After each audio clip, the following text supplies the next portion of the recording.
నాకు ఇన్ని లెక్కలో వచ్చండం కాదు, ఇన్ని లెక్కలు తెలుసున్న నాకు కూడా అంతటా ఆవరించినటువంటి ఆత్మతత్వాన్ని లెక్క కట్టడం చేత కాదు అని చెప్పారు.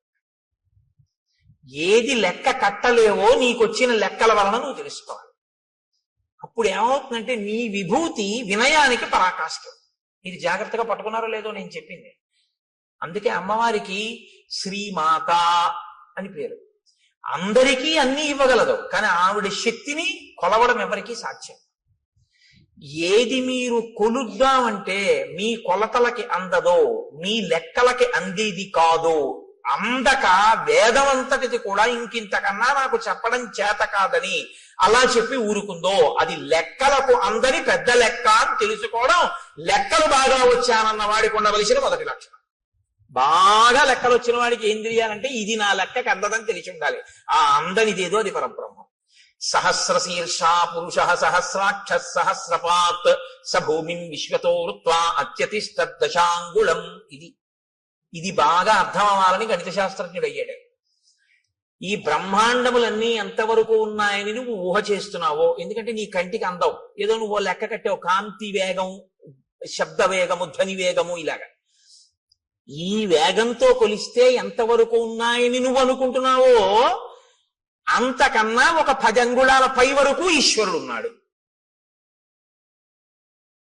నీకు ఈ ప్రపంచం అంతా శివస్వరూపంగా, మంగళస్వరూపంగా చూడడం ఎలాగా అంటే దానికి ఆ దృష్టికోణాన్ని శంకరులు అందించారు. అందుకని వారు జగద్గురువులు అయ్యారు. కదలకుండా ఉండదు. ఇప్పుడు నేనేదో మాట్లాడుతున్నాను, కదులుతూ ఉంటాను. కదలిక తాండవం శివస్వరూపం. ముఖమునందు భావ ప్రకటనము అమ్మవారు లాస్యం. ఒక ఆయన నవ్వుతూ ఉంటాడు, ఒక ఆయన విచారంగా ఉంటాడు, ఒక ఆయన సంతోషంగా ఉంటాడు, ఒక ఆయన హాస్యం ఆడుతూ ఉంటాడు. మీరు అలా విడుతూ చూస్తుంటే రకరకాల భావనతో ఉంటారు. అందరూ ఒక్కలా ఉండరు. ఇన్ని భావనలు అమ్మవారు, ఇన్ని కదలికలు ఈశ్వరుడు. కదలిక భావన కలిసే ఉంటాయి ఎప్పుడు. చూడండి, కలిసే ఉంటాయి అనేటప్పటికీ నేనేమన్నాను, ఇలా అన్నాను. లోపల కలయిక అన్న భావన రాగానే నేను ఇలా సంకేతించాను. ఈ భావన, ఈ కదలిక రెండు ఒకదాన్నొకటి అనుసరించడం. వాగర్ధావివ సంపృక్తౌ వాగర్ధ ప్రతిపత్తయే జగత పితరౌ వందే పార్వతీ పరమేశ్వరౌ. వాళ్ళిద్దరి స్వరూపమై ఈ జగత్తంతా ఉందయా. పార్వతీ పరమేశ్వరులు ఈ లోకమంతా నిండి ఉన్నారు. నువ్వు అలా చూడగలిగితే జగత్తు తాండవ లాస్య స్వరూపము. కాబట్టి దాన్ని వాల్మీకి మహర్షి ఎందుకండి అంత గొప్పగా ఆ విషయం కూడా మాట్లాడడం అంటే, అది ఇంకొకటి వింటే చచ్చుండివాడు. తట్టుకోగలిగారు అంటే ఇప్పుడు దాని మూలస్థానమును కూడా ఛేదించగలిగినటువంటి పరాక్రమవంతులు. చెవికే అంత బలం ఉంటే చేతులకి ఎంత బలం ఉండాలి. కాబట్టి ఇప్పుడు మూలస్థానాన్ని ఛేదించగలరు. ఇది రామచంద్రమూర్తి యొక్క, లక్ష్మణుని యొక్క వీర్యము, పరాక్రమము. మీతో నేను చాలా మార్లు మనవి చేస్తున్నాను, వీర్యం అన్న మాటకు అర్థం అదే. ఎదుట వస్తున్నటువంటి ఎదిరింపునకు లేదా తనతో తలపడుతున్నటువంటి స్థితిలో ఉన్న ఎదురుగుండా కనపడుతున్నటువంటి ప్రతిద్వంద్వి యందు లోపల తాను చెక్కు చెదరక ఎదుటివాడిని చెక్కు చెదిరిపోయేటట్టు చెయ్యగలిగినటువంటి ప్రజ్ఞకి వీర్యం అని పేరు. ఇది లోపల నిబిడీకృతమై ఉంటే పరాక్రమం అని పేరు. కాబట్టి ఇప్పుడు ఈ వీర్య పరాక్రమములు ఉన్నవారు కాబట్టి అందుకని అడిగారు వాల్మీకి మహర్షి, కోన్వస్మిన్ సంప్రదంలోకే గుణవాన్ కశ్చి వీర్యవాన్ ధర్మజ్ఞశ్చ కృతజ్ఞశ్చ సత్యవాక్యో దృఢవ్రతః చారిత్ర్యేణ చ కోయుక్తః సర్వభూతేషు కోహితః విద్వాన్ కః కస్సమర్థశ్చ కశ్చైక ప్రియదర్శనః ఆత్మవాన్ కో జితక్రోధో ద్యుతిమాన్ కో ననసూయకః. ఇన్ని ప్రశ్నలు వేయడానికి కారణం అదే. కాబట్టి ఇప్పుడు వారు ఆ ధ్వనిని విని వాళ్ళు ఏమనుకున్నారంటే ఇంత పెద్ద ధ్వని ఎక్కడి నుంచి వచ్చింది అని ఆశ్చర్యపోయారు. వారు ఆశ్చర్యపోయే లోపలే వారికి ఎదురుగుండా ఒక స్వరూపం ఒకటి కనపడింది, ఒక పెద్ద ఆకారం ఒకటి కనపడింది. ఆకారము అన్న మాట నేను ఎందుకు అనవలసి ఉంటుందంటే, చూడగానే గుర్తుపట్టగలిగితే ఇది బలానా అని గుర్తుపట్టగలిగారు అనుకోండి, మీ ప్రజ్ఞకు అందుతోంది అని గుర్తు. ఇలా చూస్తే మనిషి అన్నాను అనుకోండి, నా ప్రజ్ఞకు అందింది. జింక నా ప్రజ్ఞకు అందింది. లేడి నా ప్రజ్ఞకు అందింది. సర్పము నా ప్రజ్ఞకు అందింది. అసలు అటువంటి రూపు లోకంలో ఎక్కడా వర్ణింపబడలేదు, తాను చూడలేదు. నేను చూడకపోవచ్చు, కానీ విన్నాను అనుకోండి తెలుస్తుంది. ఒక హంస నేను చూడలేదు, కానీ హంస కనపడింది, ఇది హంస అనుకుంటానండి అంటాను. మళ్ళీ ఇదో విచిత్రం తెలుసా అండి, నామం ఉంటే రూపం ఉంటుంది, రూపం ఉంటే నామం ఉంటుంది, నామం రూపం కలిస్తే మాయవుడు. అదే విచిత్రం. శంకర భగవత్పాదుల యొక్క ప్రతిపాదన అంతా దీని మీదే ఆధారపడింది. నామం ఉంటే రూపం ఉంటుంది, రూపం ఉంటే నామం ఉంటుంది. కోటేశ్వరరావు గారు అన్నారనుకోండి, మీకు వెంటనే నా రూపం మీ మనసులో అలా లీలగా కదులుతుంది. చూస్తున్నారుగా చాలా రోజుల నుంచి. కోటేశ్వరరావు అనబడేటప్పటికీ నేను ఇలా వస్తూ ఉంటే ఆ కోటేశ్వరరావు వస్తున్నారు అంటే నా రూపాన్ని నామంతో గుర్తిస్తారు. అలా ఇంకోళ్ళు వస్తున్నారు అనుకోండి, కోటేశ్వరరావు వచ్చారా అండి అన్నారు అనుకోండి, ఎవరైనా కొత్త వాళ్ళ, ఆయన కాదండి రాలేదంటారు. నామము రూపము పక్క పక్కనే ఉంటాయి. కుండ అన్నాను అనుకోండి, కుండ ఎలా ఉంటుందో మీకు వెంటనే మనసు చూపిస్తుంది, ప్రొజెక్ట్ చేస్తుంది. అసలు నిజానికి మీరు పెట్టిన పేరు, మీరు చూపించిన పదార్థము రెండు అసత్యాలు. దాన్ని కుండ అనకుండా కర్ర అని కొత్తగా పేరెడుతున్నానన్నా దానికి ఏం అభ్యంతరం ఏమి ఉండదు. రెండు, అది మట్టి యొక్క వికారం, అది అసలు నిజానికి దాని సత్యం అది కాదు. సరే, ఇప్పుడు నేను మళ్ళీ శాంకర సిద్ధాంతం మాయాది కాదు, కానీ నామరూపములు అదొక గమ్మత్తు. కాబట్టి మనస్సుకి ఉండేటటువంటి పరిమితి ఏమిటంటే తను వినన్నా ఉండాలి, తను చూసన్నా ఉండాలి. విని కాని చూసి కాని ఉంటే ప్రాణిని గుర్తిస్తుంది. ఇప్పుడు రామలక్ష్మణులు ఇద్దరు ఏమిటి అలా ఉన్నాడన్నారు అనుకోండి, రామలక్ష్మణులు కూడా ఎన్నడూ ఊహించలేదు అన్నమాట. అటువంటి ప్రాణి ఒకటి లోకంలో ఉంటుంది అని రామలక్ష్మణులు ఊహించలేదు. వీళ్ళిద్దరు ఎటువంటి వాళ్ళు, వంచులకము కూస్తోందని చెప్పగలిగిన వాళ్ళు. పిట్టరు మనం ఎంత తేలిగ్గా చెప్తామో కాకెరుస్తోందని రామలక్ష్మణుల అరణ్యంలో పిట్టల కూటలు అంత బాగా చెప్తారు. అన్ని మృగాలు చెప్తారు వాళ్ళు. అటువంటి వాళ్ళు ఆ ఎదురుగుండా ఉన్న ప్రాణిని గుర్తించలేకపోయారు. ఇది విరూపము అన్న పేరు. అంటే అసలు ఎవరు ఊహించనంత వికృతంగా ఉంటుంది. కాబట్టి ఇప్పుడు అది మనసుకి ఖేదము కల్పించవచ్చు, ఒక్కొక్కసారి ఉల్లాసమును కల్పించవచ్చు, రంజకత్వం ఉంటే అందులో. కాబట్టి ఇప్పుడు వాళ్ళిద్దరూ దూరంగా ఉన్న ఆ ప్రాణి వంక చూశారు. వెంటనే మహర్షి ఏం చేస్తారంటే దాన్ని ముక్కలు కింద విరవకుండా చూపించేస్తారు. అది ప్రజ్ఞ, కవి యొక్క ప్రజ్ఞ మీరు చూడాలి. ఎందుకో తెలుసా, ఆయన రాముడి కళ్ళల్లోంచి ఘంటం కదులుతుంది. ఇప్పుడు రాముడు చూస్తున్నాడు, రాముడు చూసేటప్పుడు ఆ చూపు చకచక నడిచేస్తుంది. అంటే ఎలా చూశాడు అన్నది పైనుంచి కింద వరకు ఆ ప్రాణి ఎంత విచిత్రంగా ఉందో చూస్తారు. అంతేగాని సగం చెప్పి మళ్ళీ ఎటో చూసి చెట్టు చెప్పి మళ్ళీ ఇది చెప్పి అలా ఉండదు. ఆ రచనలో ప్రజ్ఞ. వాల్మీకి మహర్షి ఘంటం రాముడి కన్నులను బట్టి కదులుతోంది. ఇప్పుడు ఆయన రాముడిలో ప్రకాయ ప్రవేశం చేసి ఆ ఎదురుగుండా ఉన్నటువంటి రాక్షసుణ్ణి చూసి ఘంటాన్ని కదుపుతున్నారు. మీరు శ్రీరామాయణాన్ని బహుభంగిమల చూడవలసి ఉంటుంది. ఎందుకంటే వాల్మీకి మహర్షి తరువాత కవులకు ఆదర్శం అయ్యారు. కాళిదాసాది మహాకవులు కూడా వాల్మీకి మహర్షినే అనుసరించారు.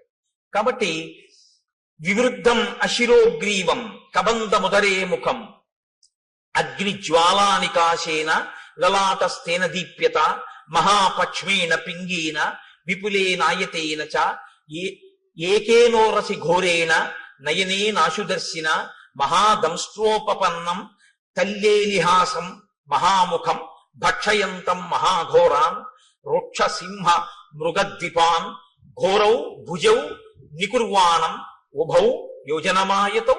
ఆయన ఘోరే భుజౌ వికుర్వాణం. ఆ ఉన్నటువంటి ఎదురుగుండా ఉన్న ప్రాణి ఎలా ఉన్నాడంటే తల లేదు. తల లేకపోతే బీభత్సంగా ఉంటుంది. అది ఆ ప్రాణి ఏం చేస్తుందంటే మీకు బీభత్స రసాన్ని ఉద్భుతం చేస్తుంది మా లోపల నుంచి. ఎదురుగుండా ఉన్న ప్రాణి తలకాయతో ఉందనుకోండి పర్వాలేదు, ఓ చెయ్యి లేకపోతే మీరు చూడడం కొంచెం తేలిక, ఒక కాలు పోతే మీరు చూడడం తేలిక, తల లేకపోతే మీరు వెంటనే అంటారంటే అయ్య బాబోయ్ అంటారు, చూడలేరు. ఇప్పుడు ఆ ఎదురుగుండా కనపడుతున్న ప్రాణికి తలకాయ లేదు, ఆ ప్రాణికి కాళ్ళు లేవు. తలకాయి లేదు, కాళ్ళు లేవు. పోనీ తలకాయి కాళ్ళు లేకుండా అలా ఉందా ప్రాణి? అలా లేదు. అదొక విచిత్రమైనటువంటి స్థితిలో ఉంది. అశిరోగ్రీవం, దానికి కంఠము లేదు, తలకాయి లేదు. కానీ కబంధముదరే ముఖం, ఇక్కడ పొట్ట దగ్గర ఉంది ముఖంలాగా, ఈ ఛాతీ మీద లలాట భాగం ఉంది, ఇక్కడ ఉంగురుంది, ఈ కింద ఒక పెద్ద కన్ను ఉంది, ఆ కన్ను మీద ఒక పెద్ద రెప్ప ఉంది, ఆ రెప్పకి పచ్చటి వెంట్రుకలు పొడుగ్గా ఉన్నాయి. ఆ కన్ను ఎత్తి చూస్తే అగ్ని జ్వాల ఎలా ఉంటుందో అలా ఉంది ఆ కన్ను, ఎర్రగా. అటువంటి కన్ను ఇక్కడ పెట్టుకుని ఉంది ఆ ప్రాణి, ఇక్కడ గుండెల మీదకు ఉంది. పొట్టలోకి, పొట్ట మీద నోరుంది దానికి. దానికి కాళ్ళు లేవు కాబట్టి అది కదలలేదు, అది అలా కూర్చునుంది. కానీ దానికి యోజనం దూరం వరకు వెళ్ళగలిగినటువంటి దీర్ఘబాహువులు ఉన్నాయి.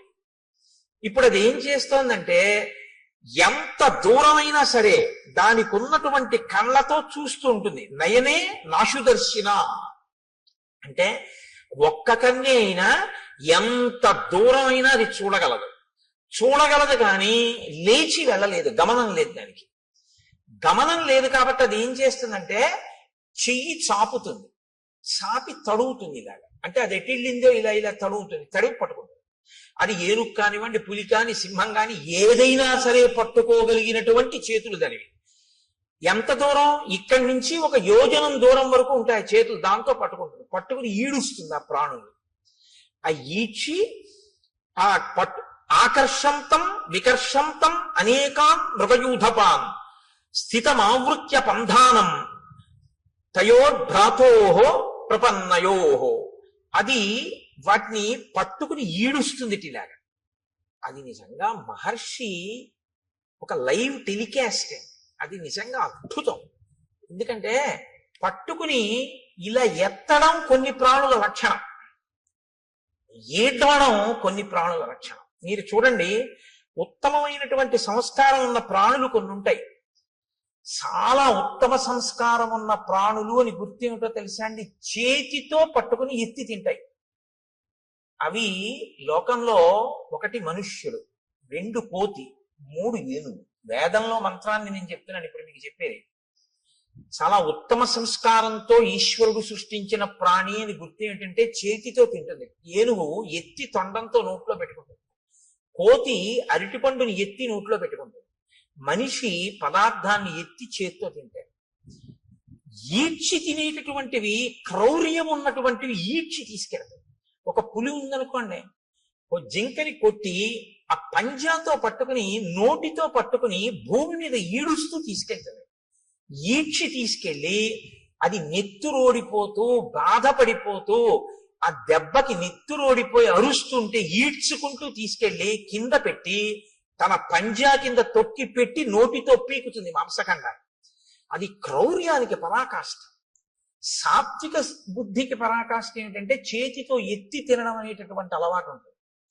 మహర్షి అంటున్నారు ఆకర్షంతం వికర్షంతం, పట్టి ఈడుస్తాడు అన్నారు. అక్కడ పట్టి అలా ఎత్తి ఇలా తేడు, ఇలా ఈడుస్తూ ఉంటాడు. ఎందుకంటే ఈడ్చడంలో ఉంది ఆ పైశాచిక భావన, ఆ క్రౌర్యం ఉంది అందులో. అంటే అసలు ఉండడమే విచిత్రం, ఆ తినడమో విచిత్రం. ఎంత క్రౌర్యం కలిగినటువంటి ప్రాణో, ఎంత విచిత్రమైన ప్రాణో మీరు ఊహించవలసి ఉంటుంది. ఇంత ఘోరంగా అయినటువంటి స్వరూపం ఎలా వచ్చింది, ఎందుకు వచ్చిందన్న ఆలోచన ఒకటి మీకు వెంటనే రావాలి. ఇది చాలా ప్రధానం రామాయణంలో. అది ఎందుకు వచ్చింది అన్నది మీరు తెలుసుకుంటే అలా మనం రాకుండా ఉండడానికి అవకాశం దొరుకుతుంది కదా. అంతేకాని ఇప్పుడు దాని వంక చూశారు ఇద్దరు. చూసేటప్పటికి అది వీళ్ళిద్దరిని పట్టుకుని ఇద్దరిని ఈడ్చేసింది దగ్గరికి. ఈడ్చేసి మీరు నాకు ఈశ్వరుడు ఇచ్చిన ఆహారం తినేస్తానని నోట్లో పడేసుకోవాలి కదా. మనకైతే ఇక్కడ, దానికి ఇక్కడే. కాబట్టి ఆ ఈడ్చి తెచ్చి లోపల పడేసుకోవడానికి సిద్ధపడుతోంది. వెంటనే లక్ష్మణుడు అన్నాడు, అన్నయ్య దీన్ని మనం ఉపేక్షించకూడదు, ఈ ప్రాణిని మనం చంపకూడదు. నిజంగా శ్రీరామాయణం ధర్మశాస్త్రం అద్భుతం. అందుకు మహర్షి ప్రతి చిన్న విషయాన్ని కూడా రచనలో చూపిస్తాడు. నిశ్చేష్టానాం మధో రాజన్ కుచ్చితో జగతీపతే క్రతు మధ్యోపనీతానాం పశూనామివ రాఘవ. లక్ష్మణుడు అంటున్నాడు కదలిక లేని ప్రాణిని చంపకూడదు. ఎందుకంటే అది పారిపోవడానికి అవకాశం ఇది. పారిపోవడానికో విన్నిచ్చి పారిపోవడానికో నీ మీద కలియబడ్డానికో దానికి అవకాశం ఉంటే నీ వీరత్వం చంపాలి. కదలలేని దాన్ని చంపడం ఏంటి? బలి బలి మా బావ బల్లెమ్ము చేబూని పుల్లాకు తూట్లుగా పొడవలేదే అన్నట్టు కదలలేని ప్రాణిని చంపడం ఏంటి? కాబట్టి అన్నయ్య మనం చంపకూడదు. ఎంత ధర్మం అండి! ఇంకోడైతే ఈ ధర్మం కదూ కాపాడింది, అందుకు కదా అన్నాడు మారీచుడు, రామో విగ్రహవాన్ ధర్మ. అప్పుడు కూడా ఇలా ఉన్నాడు బాబా. ఇదేమిటి అంటే బుద్ధి వెంటనే స్వస్థతను తప్పి చంపవతల వారేద్దాం అందరూ. వాళ్ళు బాగా ఆలోచిస్తారు, ప్రతి దాన్ని ధర్మం కోణంలో చూస్తారు. అక్కడ ఎవరున్నారండి చంపేస్తే? చంపేశారు అనుకోండి ఇద్దరు కలిసి, పోన్లే అన్నయ్య ఎవరు చూడొచ్చారు అనొచ్చు.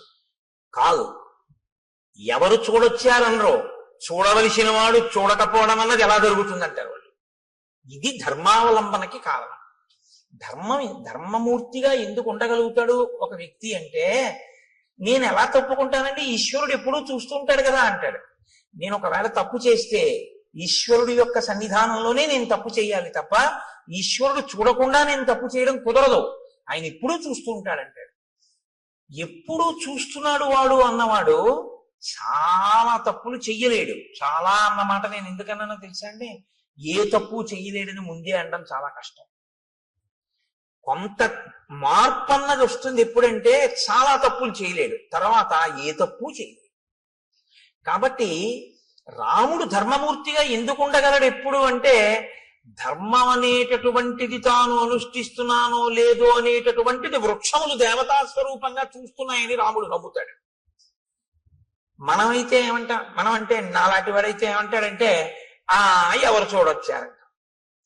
ఇదే తేడా. ఇది అలవాటు చేసుకోవడం ధర్మానికి పునాదిరాయి. ఇది నిలబడాలి. ఇది నిలబడితే మార్పు వస్తుంది మనసు. కాబట్టి నిశ్చేష్టానాం వధోరాజన్ కుచ్చితో జగతీపతే.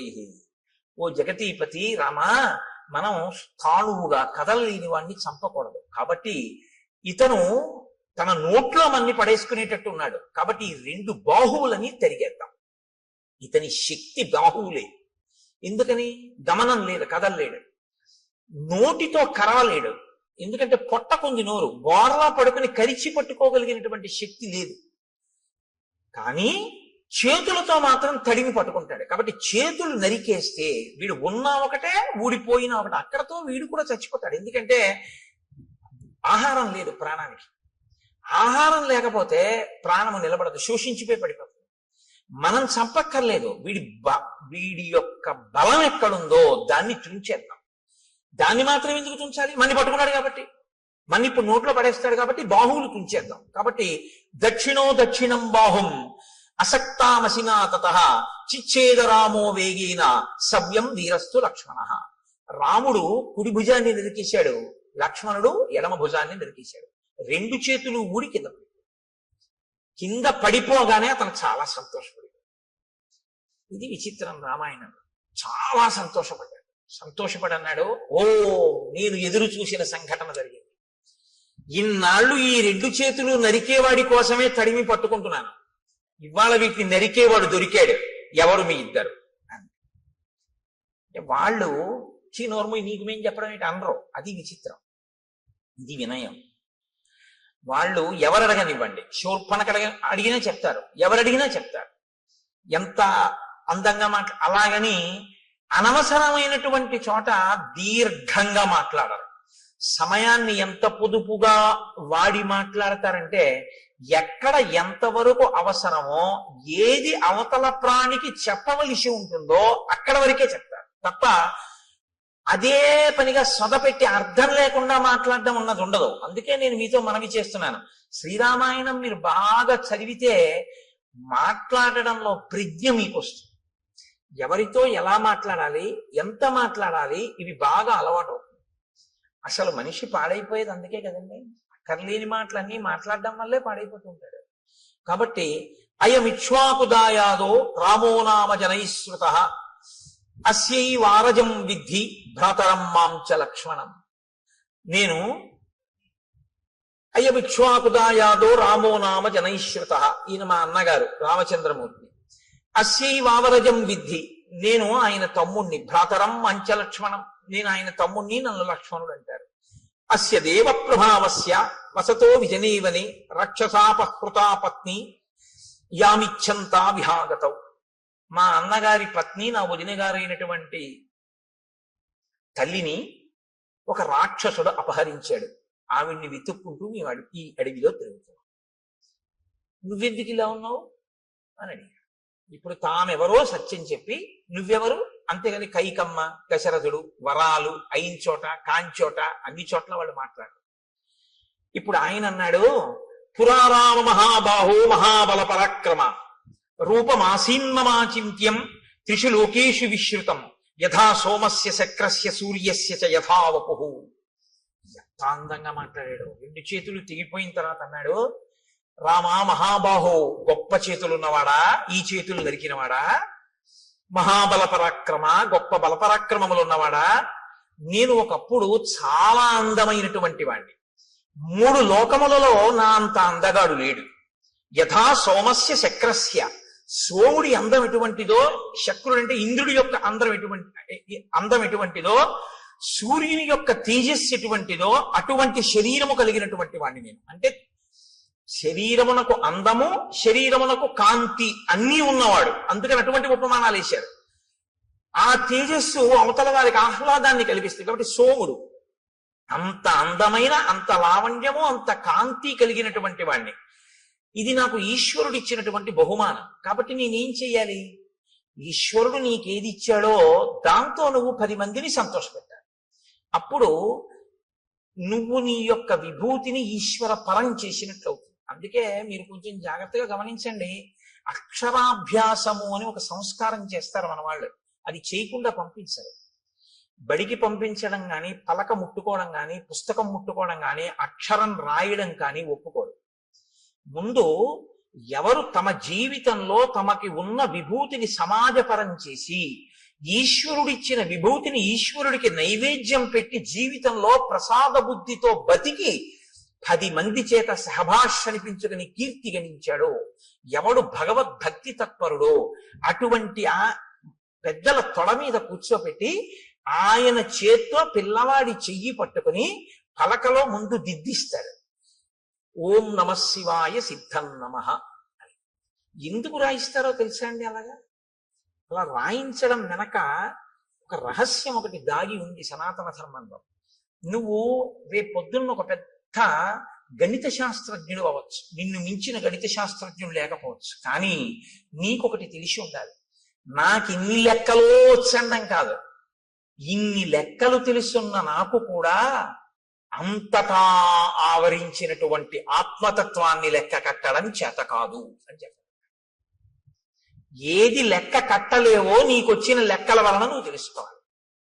అప్పుడు ఏమవుతుందంటే నీ విభూతి వినయానికి పరాకాష్ఠం. ఇది జాగ్రత్తగా పట్టుకున్నారో లేదో నేను చెప్పింది. అందుకే అమ్మవారికి శ్రీమాత అని పేరు. అందరికీ అన్ని ఇవ్వగలదు, కానీ ఆవిడ శక్తిని కొలవడం ఎవరికీ సాధ్యం. ఏది మీరు కొలుద్దామంటే మీ కొలతలకి అందదో, మీ లెక్కలకి అందేది కాదో, అందక వేదమంతటిది కూడా ఇంకింతకన్నా నాకు చెప్పడం చేత కాదని అలా చెప్పి ఊరుకుందో, అది లెక్కలకు అందని పెద్ద లెక్క అని తెలుసుకోవడం లెక్కలు బాగా వచ్చానన్న వాడికి ఉండవలసిన మొదటి లక్షణం. బాగా లెక్కలు వచ్చిన వాడికి ఏం తెలియాలంటే ఇది నా లెక్కకి అందదని తెలిసి ఉండాలి. ఆ అందనిదేదో అది పరబ్రహ్మం. సహస్రశీర్షా పురుష సహస్రాక్ష సహస్రపాత్ స భూమిం విశ్వతో వృత్వా అత్యతిష్టదశాంగుళం. ఇది బాగా అర్థం అవ్వాలని గణిత శాస్త్రజ్ఞుడు అయ్యాడు. ఈ బ్రహ్మాండములన్నీ ఎంతవరకు ఉన్నాయని నువ్వు ఊహ చేస్తున్నావో, ఎందుకంటే నీ కంటికి అందవు, ఏదో నువ్వు లెక్క కట్టావు, కాంతి వేగం, శబ్ద వేగము, ధ్వని వేగము, ఇలాగా ఈ వేగంతో కొలిస్తే ఎంతవరకు ఉన్నాయని నువ్వు అనుకుంటున్నావో అంతకన్నా ఒక 10 అంగుళాల పై వరకు ఈశ్వరుడు ఉన్నాడు. నువ్వు చూపుకి ఎంత శక్తి ఉందనుకుంటున్నావు? ఒక రాడార్ పెట్టారనుకోండి సముద్రపుటొడ్డున కొండ మీద, ఆ రాడార్ తిరగడానికి ఓ లెక్క కడతారు. అది తిరుగుతున్నప్పుడు సముద్రం లోపల ఉన్న ఓడలకి ఇక్కడ నౌకాశ్రమం ఉన్నది అన్న, నౌకాశ్రయం ఉన్నది అన్న సూచన తెలియడం కోసం ఇక్కడి నుంచి ఇక్కడ వరకు ఇలా తిరగాలి. మీరు విశాఖపట్నం లాంటి ఊళ్ళకి వెడితే రాత్రి వేళ కొండ నుంచి ఒక్కసారి ఆకాశంలో అలా తిరుగుతుంటుంది ఆ లైట్ హౌస్. దానికి ఒక లెక్క కడతారు. అమ్మవారి కన్ను ఇక్కడి నుంచి ఇక్కడికి ఇలా తిప్పితే ఎంత దూరం పెడుతుంది మీరు లెక్క పెట్టండి. ఇది గణిత శాస్త్రజ్ఞుడు అంటే. శంకరాచార్యులు వారు పెద్ద గణిత శాస్త్రజ్ఞుడు. ఎందుకో తెలుసా అండి? ఎంత పెడుతుందో ఆయన చెప్పలేదు. దృశా ద్రాఘీయస్యాదరదళిత నీలోత్పల రుచా అన్నారు. అమ్మా, ఈ బ్రహ్మాండములు ఎంతవరకు ఇటుపక్కకున్నాయో అంతకన్నా దాటి పెడుతుందన్నారు. అంతే తప్ప ఈ బ్రహ్మాండముల వరకు చూస్తాం లేదు. అలా అయితే లెక్క అందింది అమ్మవారి చూపుడు. నీ లెక్కకి అందకపోతేనే నీ వినయం, నీవు నేర్చుకున్న జ్ఞానానికి సార్థకత, నీకు అందని తోటి ఉందని చెప్పడం. కాబట్టి ఈ కంపారిటివ్ డిగ్రీ, ఈ బ్రహ్మాండములు ఎంత ఉన్నాయో అంతకన్నా ఎక్కువ అయి ఉన్నది నీ చూపు. అంత ఎక్కువ వరకు దాన్ని దాటి పడుతుంది ఆ చూపు, లైట్ హౌస్ పడినట్టు. కాబట్టి దృశా ద్రాఘీయస్యాదరదళిత నీలోత్పల రుచా దవీయాంసం దీనం స్నపయ కృపయా మమపి శివే. అది శంకర భగవత్పాదులు అంటే. మహానుభావుడు. అందుకే శంకర జయంతి చేసుకోకపోతే కృతజ్ఞత అన్నాను నేను. కాబట్టి నువ్వు లెక్కలు నేర్చుకున్నవాడివి అని ఎప్పుడు గుర్తంటే నీ లెక్కకు అందని దోటుంది అని నువ్వు తెలుసుకుంటే. నాకు తెలియకపోవడం ఏంటంటే లెక్కలు ఏదైనా అన్నావంటే నీ అంత చేతకాని వాడు లేడని గుర్తు. ఇందుకు ఓం నమ శివాయ సిద్ధం నమ. నీకు ఈశ్వరుడు ఎందులో ఎంత పెద్దవాడిని చేసినా నీకు అందందుందని దానిలోంచే తెలుసుకో. నువ్వు ఒక పెద్ద జియాలజిస్ట్ అంటే ఈ భూమికి సంబంధించిన విషయాలన్నీ తెలుసుకున్నవాడివైతే, ఎవడు తన గుప్పిళ్లతో ఇసుక పోసి ఇంతంత పర్వతాల్ని, ఇన్ని ఎడారుల్ని, ఇంత సస్యశ్యామలమైన నదీ తీరాల్ని, ఈ పచ్చగడ్డితో కూడుకున్నటువంటి పంట పొలాల్ని, ఆ తరువాత పెద్ద పెద్ద ఆ బీడు భూముల్ని, ఒక పక్క కొండల్ని, ఒక పక్క నదుల్ని, ఒక పక్క సముద్రాల్ని ఎవడు తీసుకొచ్చి సృష్టించాడు? ఎవడి ఆజ్ఞకి సముద్రం చెలివి కట్ట దగ్గర ఆగిపోతోంది అని నాకు ప్రపంచపటం అంతా తెలుసండి. మీరు ఇలా పిన్ పెట్టండి, నేను ఆ దేశం ఏమిటో నగరం ఏమిటో చెప్తానందరూ మీకు తెలిసి ఉండడం కాదు. ఇవన్నీ సృష్టించిన వాడు ఎవరో మాత్రం నేను తెలుసుకోలేకపోయాను, వాడికి నమస్కారం అని నువ్వు అనగలిగితే నువ్వు బాగా భౌగోళిక శాస్త్రం నేర్చుకున్నావు. ఒకడు గొప్ప సంగీత విద్వాంసుడు ఎప్పుడంటే సంభావనిస్తే గంటన్నర కచేరీ చేసిన వాడు కాడు.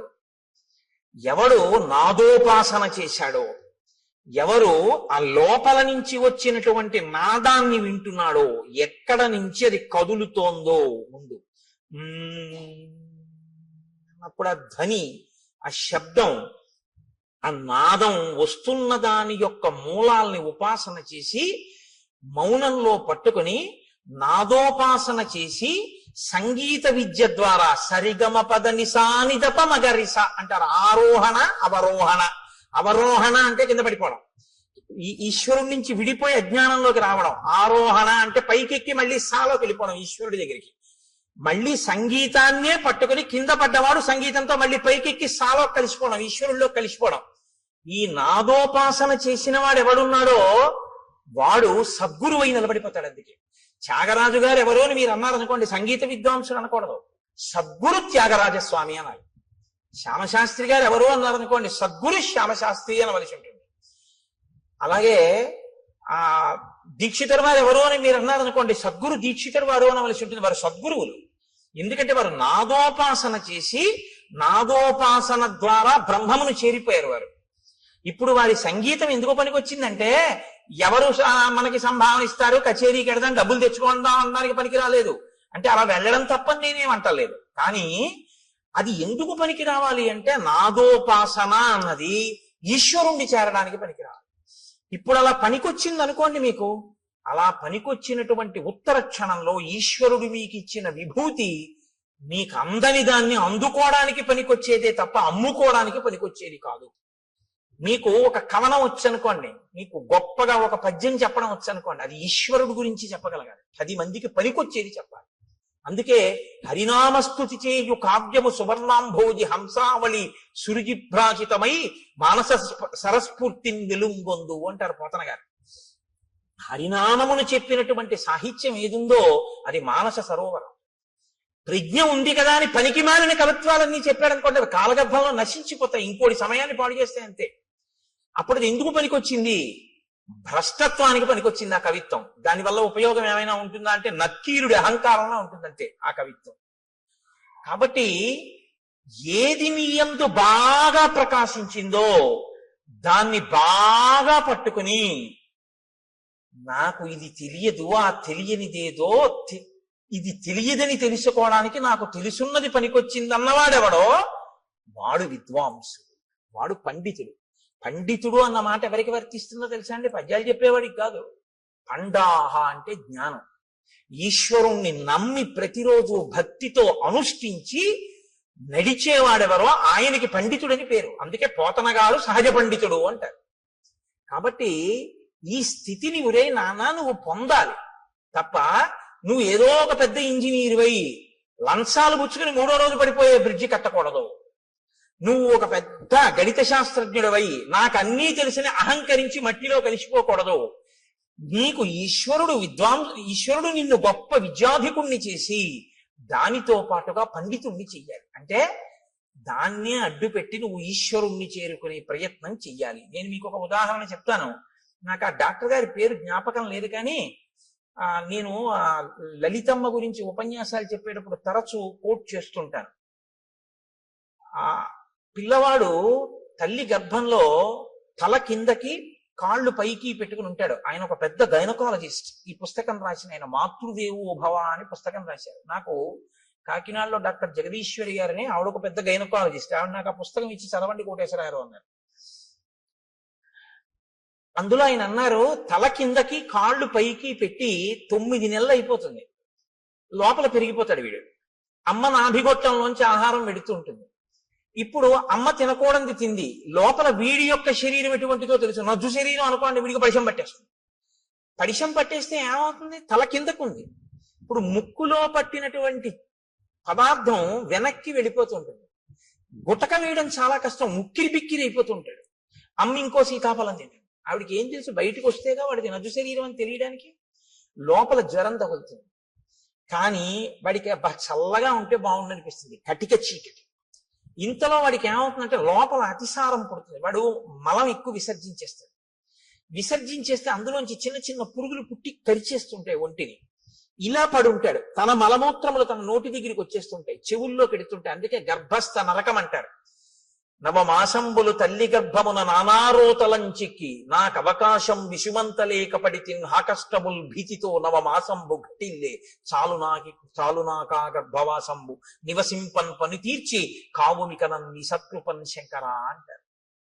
అప్పుడు ఈశ్వరుణ్ణి ప్రార్థిస్తాడు, నేను ఉండలేకపోతున్నాను ఈశ్వర, ఒక్కసారి ఈ శరీరంతో బయటికి వెళ్ళని, దీంతోటే నిన్ను సేవించుకుని నీలో కలిసిపోతాను.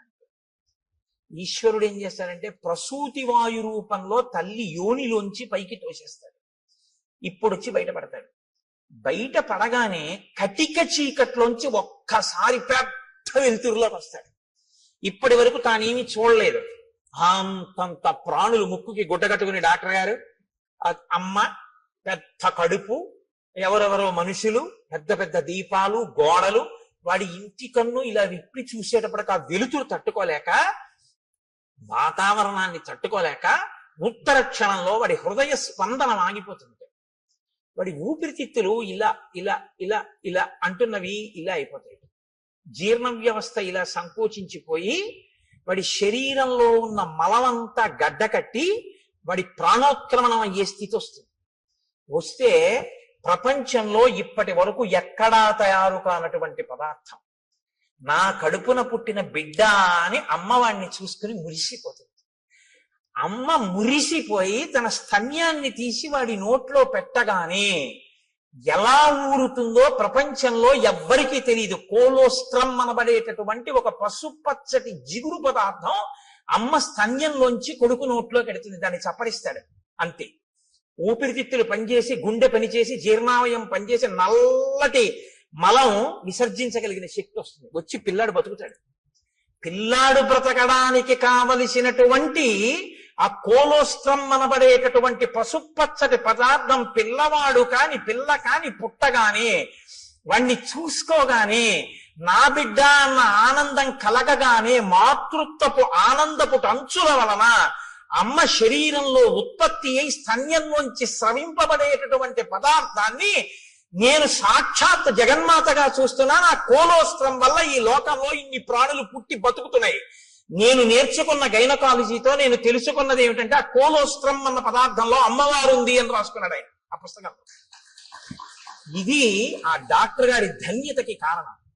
తను చదువుకున్న గైనకాలజీ ఎందుకు పనికొచ్చిందంటే ఈశ్వరుణ్ణి తెలుసుకోవడానికి. ఈ ప్రాణులను మేము కాదు ఆపరేట్ చేస్తున్నది. ఇన్నాళ్ళకి ఒక పిల్లవాడు పుట్టాడు అంటే ఆ పిల్లవాడిని లోపల ఉంచినవాడు, పైకి తెచ్చినవాడు, బతికించినవాడు ఆ తల్లి జగన్మాత, ఆ పరాశక్తి. ఆ పరాశక్తి అమ్మ రూపంలో వచ్చి బతికించింది అని తను తెలుసుకుని నమస్కరించిన వాడున్నాడే, వాడు విద్వాంసుడు, వాడు పండితుడు. అందుకు పనికొచ్చింది ఆయన చదువు. ఆవిడ ప్రసవ వేదనతో అక్కడ కొట్టుమిట్టి ఆడిపోతుంటే డబ్బట్టుకొస్తే తప్ప ఆపరేషన్ చేయనన్న డాక్టరు దౌర్భాగ్యుడు. వాడి చదువు ఎందుకు పనికొచ్చినట్టు? ఏం భయమా?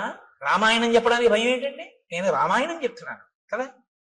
కాబట్టి నీ కొడుకు అలా కాకూడదు, నీ కూతురు అలా కాకూడదు అనుకుంటే ఒక్క డాక్టర్ అవ్వాలని కోరుకోకు. ఈ తత్వం తెలుసుకుని ఈశ్వరుడి యొక్క అనుగ్రహాన్ని చూసి ఇంకొక పిల్లాన్ని నేను అలా దర్శనం చేస్తున్నానని అర్ధరాత్రి కూడా సంతోషంగా వచ్చి 5 పైసలు అక్కర్లేదమ్మా, నీ మాతృత్వం చాలు నాకు పరాశక్తి దర్శనం అని పురుడు పోయగలిగినటువంటి డాక్టర్ కావాలని కోరుకుని రాయించు పలకలో. అందుకని ఏది చదవాలన్నా ఓం నమ శివాయ సిద్ధం నమః, మంగళప్రదమైన చదువు కావాలి అని మనం కోరుకుంటాం. లేకపోతే ఏమవుతుందో తెలుసా అండి? దీని రెండో కోణం అహంకారం. ప్రతిదానికి అహంకారమే. ప్రతి చిన్న విషయానికి అహంకరించడానికి ఏదైనా కనపడుతుంది. అహంకారం పోగొట్టుకోవడానికి ఏమీ ఉండవు. నేనెంతటి వాడినండి అనడం చాలా కష్టం. నేను ఇంతటి వాడినండి అనడానికి ఏదో ఒకటి చెప్పచ్చు కదండి. ఏదో ఒకటి చెప్పచ్చు ఇంతటి వాడిని అనడానికి. ఈ హోమస్య శక్రస్య సూర్యస్య చ యథావపుః, అటువంటి అందమైన శరీరం ఉన్నవాణ్ణి, అంత అందమైన శరీరం ఈశ్వరుడిస్తే ఇలా ఎందుకు అయ్యావు? అలా అందంగా నువ్వు కనబడితే చాలు, ఎదుటివాడి కంటికి కలిగినటువంటి బాధ తీరుతుంది. నిన్ను చూస్తే చాలా భయం, అందంగా ఉన్నాడు అని. కానీ ఆయన ఏం చేసేవాడంటే చాలా చిత్ర విచిత్రమైన భయంకరమైనటువంటి వేషముల్లోకి మారేవాడు. కామరూపి కాబట్టి ఎవరూ ఊహించనంత ఘోరాతి ఘోరమైన రూపాన్ని తాను తీసుకుని ఈశ్వరుడిచ్చిన అందమైన రూపాన్ని వదిలిపెట్టి ఘోర రూపాలతో అరణ్యంలో ప్రాణులకు అకస్మాత్తుగా కనపడి వాళ్ళు భయపడిపోయి విహ్వలులై పడిపోతే, మరణిస్తే, బాధపడితే తను సంతోషించేవాడు. ఇది రాక్షస ప్రవృత్తి. పైకి అందం ఉండడం గొప్ప కాదు, లోపల అందం ఉండడం గొప్ప. పైకి అందం లేకపోవడం తప్పు కాదు, లోపల అందం ఉండడం గొప్ప. నా మాట బాగా పట్టుకున్నారో లేదో మీరు? యథాలాపంగా తీసుకున్నారో? పైకి అందం ఉండడం కాదు గొప్ప, లోపల అందం ఉండడం గొప్ప. పైకి అందం ఉండకపోవడం గొప్ప తప్పు కాదు, లోపల అందం ఉండడమే గొప్ప. చంద్రశేఖర పరమాచార్య స్వామి గారు ఇలా వెళ్ళిపోతున్నారు అనుకోండి, ఏమిటి ఆయన లోటో షూ వేసుకుంటారా, లేకపోతే విమల్ సూట్ వేసుకుంటారా, లేకపోతే ఆయన పెద్ద టై కట్టుకుంటారా, లేకపోతే ఫెయిర్ అండ్ లవ్లీ రాసుకుంటారా? ఆయన ఏముండవు. పాదచారి ఓ కాషాయ వస్త్రం కట్టుకుని ఇలా తలమించి వేసుకుని, ఇంత విభూతి పుండ్రాలు పెట్టుకుని, ఇంత బొట్టు, అది కూడా గుండ్రంగా కూడా ఉండదు, అద్దుకున్నట్టు పెట్టేసుకుని, చేతిలో ఓ సత్యదండం పట్టుకుని, ఆయన ఓ కమండలం పట్టుకుని గబ్బ గబ్బ గబ్బ గబ్బ నడిచి వెళ్ళిపోతుంటాడు. ఇప్పుడు నేను ఇలా చెప్తుంటే ఆయన ఇలా వచ్చారనుకోండి, అకస్మాత్తుగా ఉంటుందా నా రామాయణ ప్రసంగం? లేచి గభాలను ఒక్కసారి స్వర్ణదండం పడ్డట్టు దెబ్బ తగిలితే తర్వాత చూద్దామని కింద పడిపోతానంతే. మీరంతే లేచి సభంతా కింద పడిపోతుంది. ఏ అందం చూసి గౌరవించారు? అందం కాదు, లోకాన్నంతటినీ రక్షించడం కోసం ఆయన చేసినటువంటి ప్రయత్నం. శంకరాచార్యుల వారి తర్వాత ఆసేతు హిమాచల పర్యంతం తిరిగి జ్ఞానబోధ చేసిన మహాపురుషుడైన కారణం చేత. కాబట్టి మీరు ఆయన పాదాల మీద పడిపోతారంతే. ఇప్పుడు అందం గొప్పదా, పై అందం గొప్పదా? లోపలి అందం గొప్పది.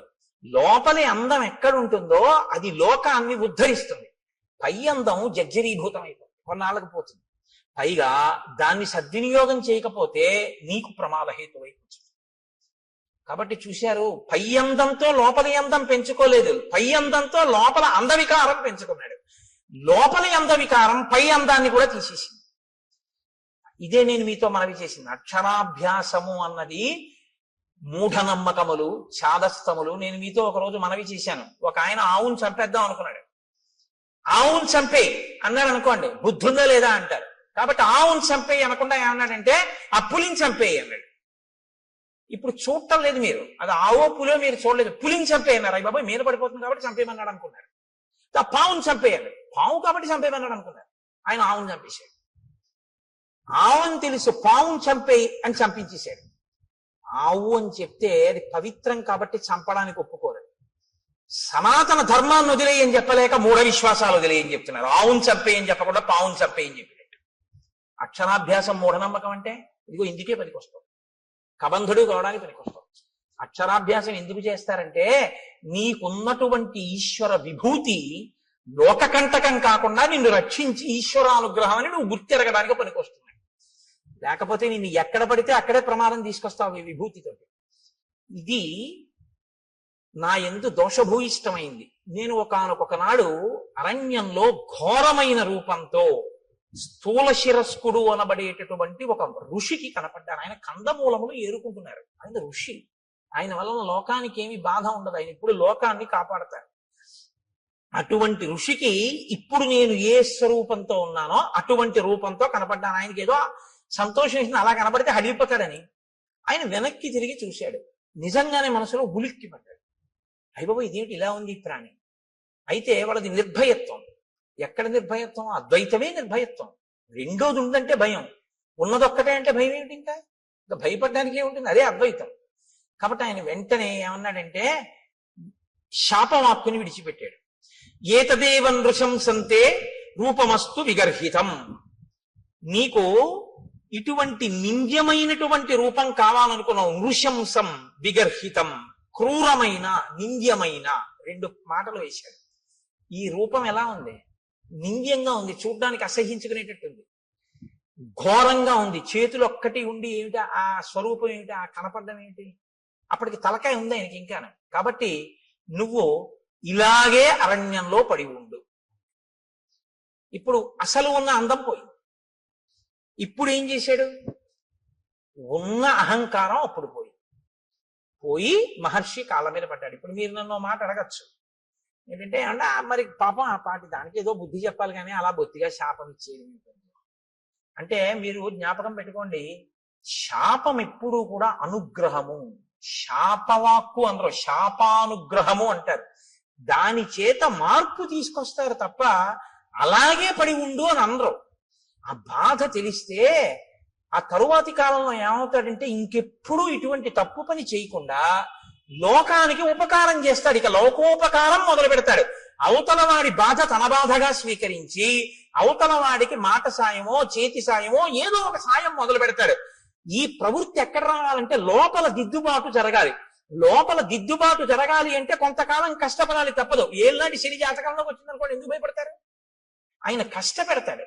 శనైహి చరహ, మెల్లమెల్లగా వెడుతూ కష్టపెడతాడు. కానీ ఆ కష్టపెట్టడం వల్ల ఏమవుతుందో తెలుసా అండి? గొప్ప పరిణితి వస్తుంది, గొప్ప అనుభవం వస్తుంది.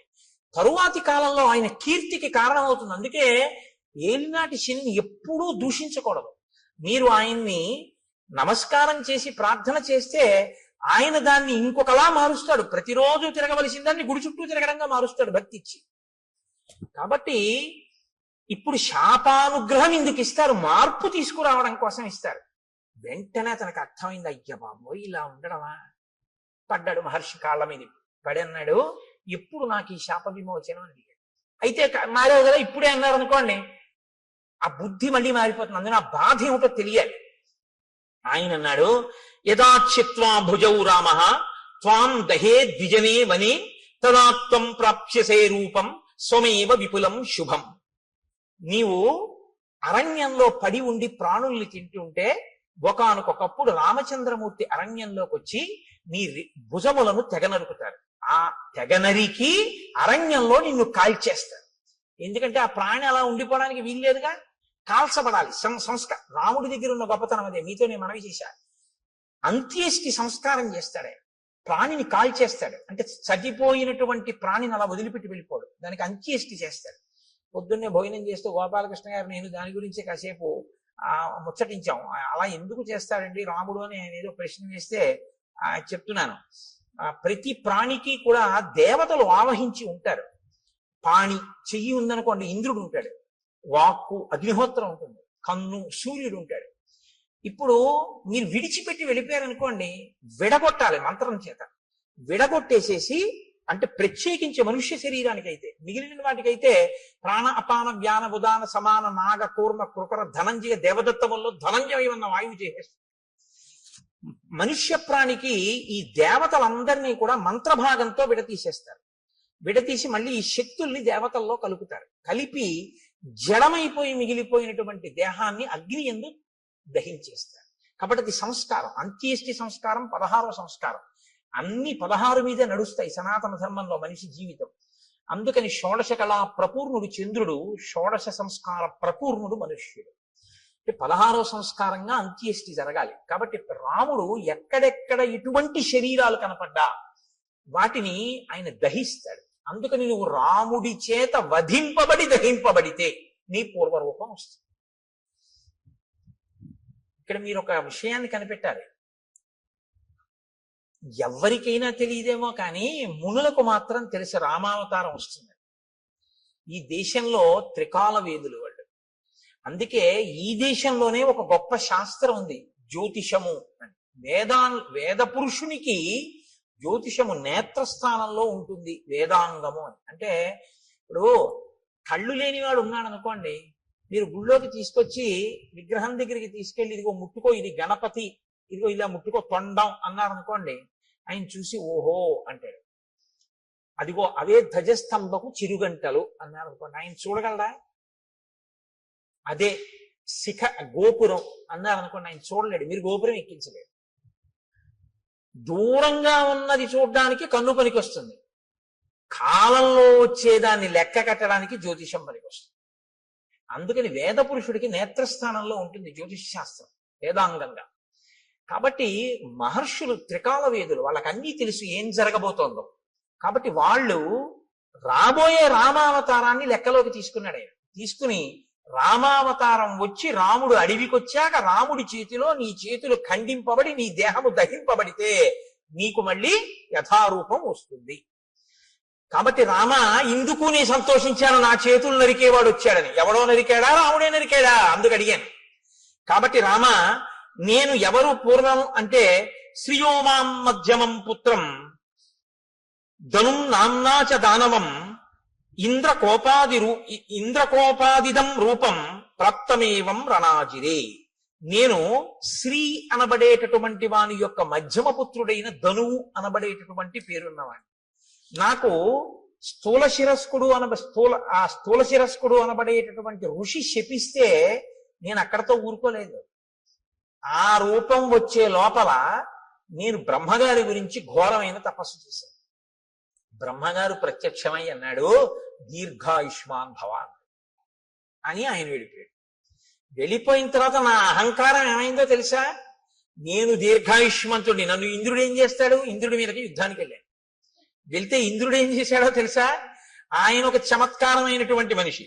ఆయన ఏం చేశాడంటే ఒక్కసారి నా తలకాయని తన వజ్రాయుధం పెట్టి ఓ దెబ్బ కొట్టి ఈ తలకాయని కడుపులోకి దింపేశాడు.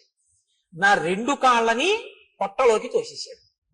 తోసేస్తే తలకాయ లేదు, కాళ్ళు లేవు, మనిషిని మాత్రం బతికున్నాను. పైగా అన్నాడు తోసేసి, పితామహవచ సత్యం తదస్థితి మమాబ్రవీత్.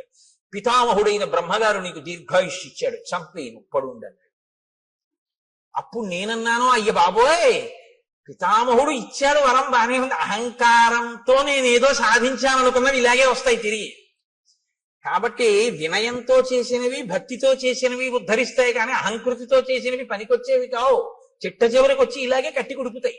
కాబట్టి నేనన్నాను, నాకు పితామహుడు దీర్ఘాయుష్మంతుడు అన్నాడు నిజమే, కడుపుకి ఆకలోటి ధర్మం కదా ప్రాణికి. ఇప్పుడు నాకు తలకాయ లేదుగా, కాబట్టి నోరు లేదుగా, కానీ కడుపు ఉందిగా, తినాలిగా. వెళదామంటే కాళ్ళు లేవుగా, ఏం తిని బతకను అని అడిగాను. అడిగితే ఆయన ఏం చేశాడో తెలుసా?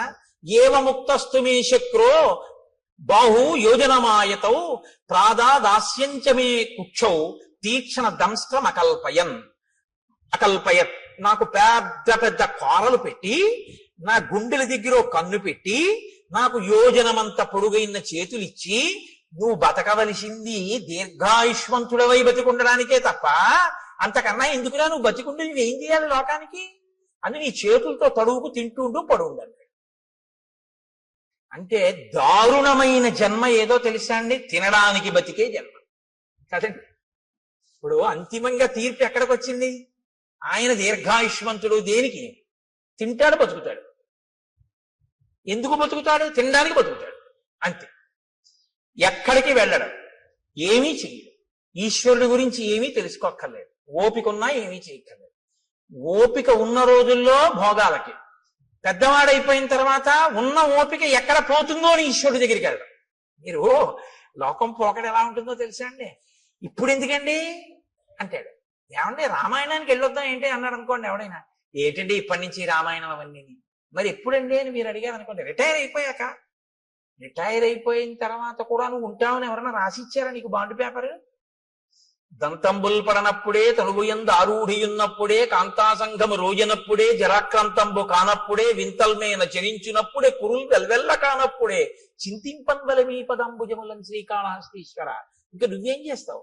60 ఏళ్ళు వచ్చేసి రిటైర్ అయిపోయిన తర్వాత అప్పుడు పూజపీఠ మీదకి వెళ్ళి కూర్చుని ఆ చెమ్యా అంటే నీకు తెలియదు. ఓ గుళ్ళోకి వెళ్ళి మంత్రపుష్పానికి ముందు నీళ్లు వస్తే తీర్థం కింద గుచ్చేసుకుంటూ ఉంటాడు లోపలికి. ఎందుకంటే మంత్రపుష్పం ముందు చేయగడుక్కోమని వేశారు చేతిలో, ఆయనకి తెలియదు. అప్పుడు మళ్ళీ అర్చక స్వామి అయ్యో అయ్యో తాగేకండి అయ్యాలాగా తీర్థం గారు చేయగడుక్కోండి అంటే అప్పుడు ఆ చేతి నీళ్లు తీసుకెళ్లి ఆయన పళ్ళల్లోనే కడిగేస్తాడు. అంటే అదో వాష్ బేసిన్ అనుకుంటాడు. అమ్మ బాబు నా అదృష్టం రా, ఇలాంటి భక్తుడు ఇచ్చాడు ఇవ్వాలని ఆయన అనుకోవాలి. లేదని మీరు అనుకుంటున్నారా? ఎక్కడది ఈ అజ్ఞానం? ఓపిక ఉండగా ఆర్జించడానికి తినడానికి తప్ప ఈశ్వరుడు గురించి తెలుసుకోవడానికి పనికిరాదు. ఒక్కొక్కడి జీవితం అసలు అలాగే తెల్లాలి. అసలు ఎప్పుడు దేనికి అంటే తినడం. తింటుంటాడు అది తింటుందో రోజు. చెప్పానుగా, అన్నం అంటే తినున్నది, మన చేత తినబడున్నది, మనని తినున్నది, 2 అర్థాలు. కాబట్టి అది తినేస్తుందో రోజు, అయిపోయింది.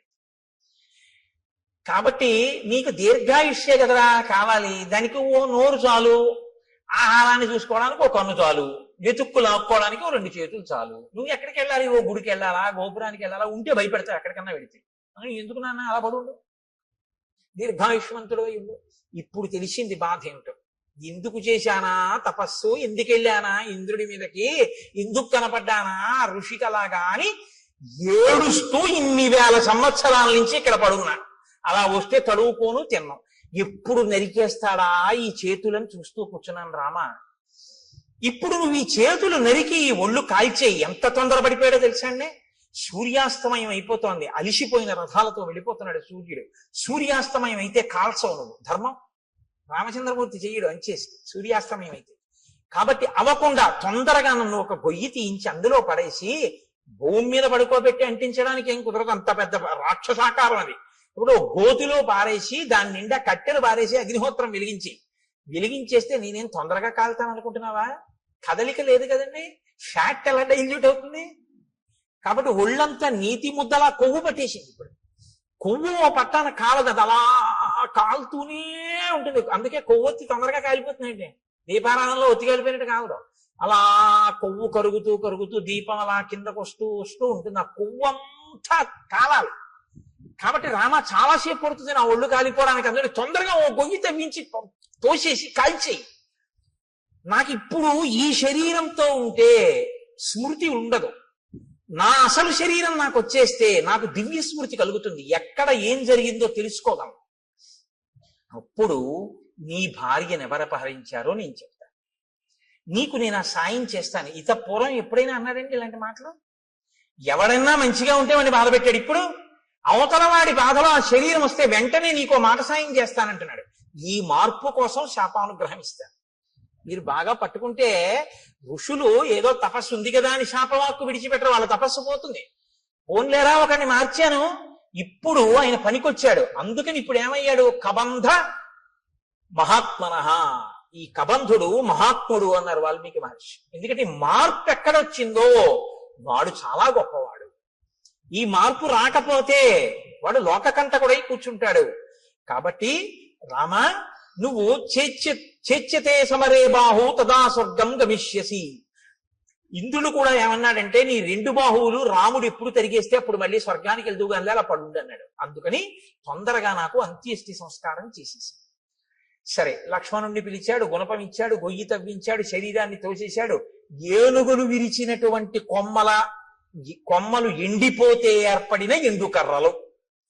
మహర్షి అమ్మో, వాల్మీకి రామాయణం అండి ఎంత జాగ్రత్తగా రచన చేస్తారో తెలుసా? అండ్ అంత పెద్ద శరీరాన్ని అంత పెద్ద గోతిలో వేస్తే అంత పెద్ద శరీరం కాల్చడానికి ఎన్ని కట్టెలు కావాలి, ఎక్కడి నుంచి ఈరి పట్టుకొచ్చారు సూర్యాస్తమయం లోపల అని మీరు నేను అంటామేమో. అక్కర్లేని ఇలాంటివి తీయడం మనంత గొప్పవాళ్ళు ఉండరు. కాబట్టి ఏనుగుల గుంపులు తిరుగుతాయి అక్కడ. వాటి పని ఏమిటంటే వాటికి తొండం ఖాళీగా ఉండదు, కొమ్మలు విరిచేస్తుంటాయి.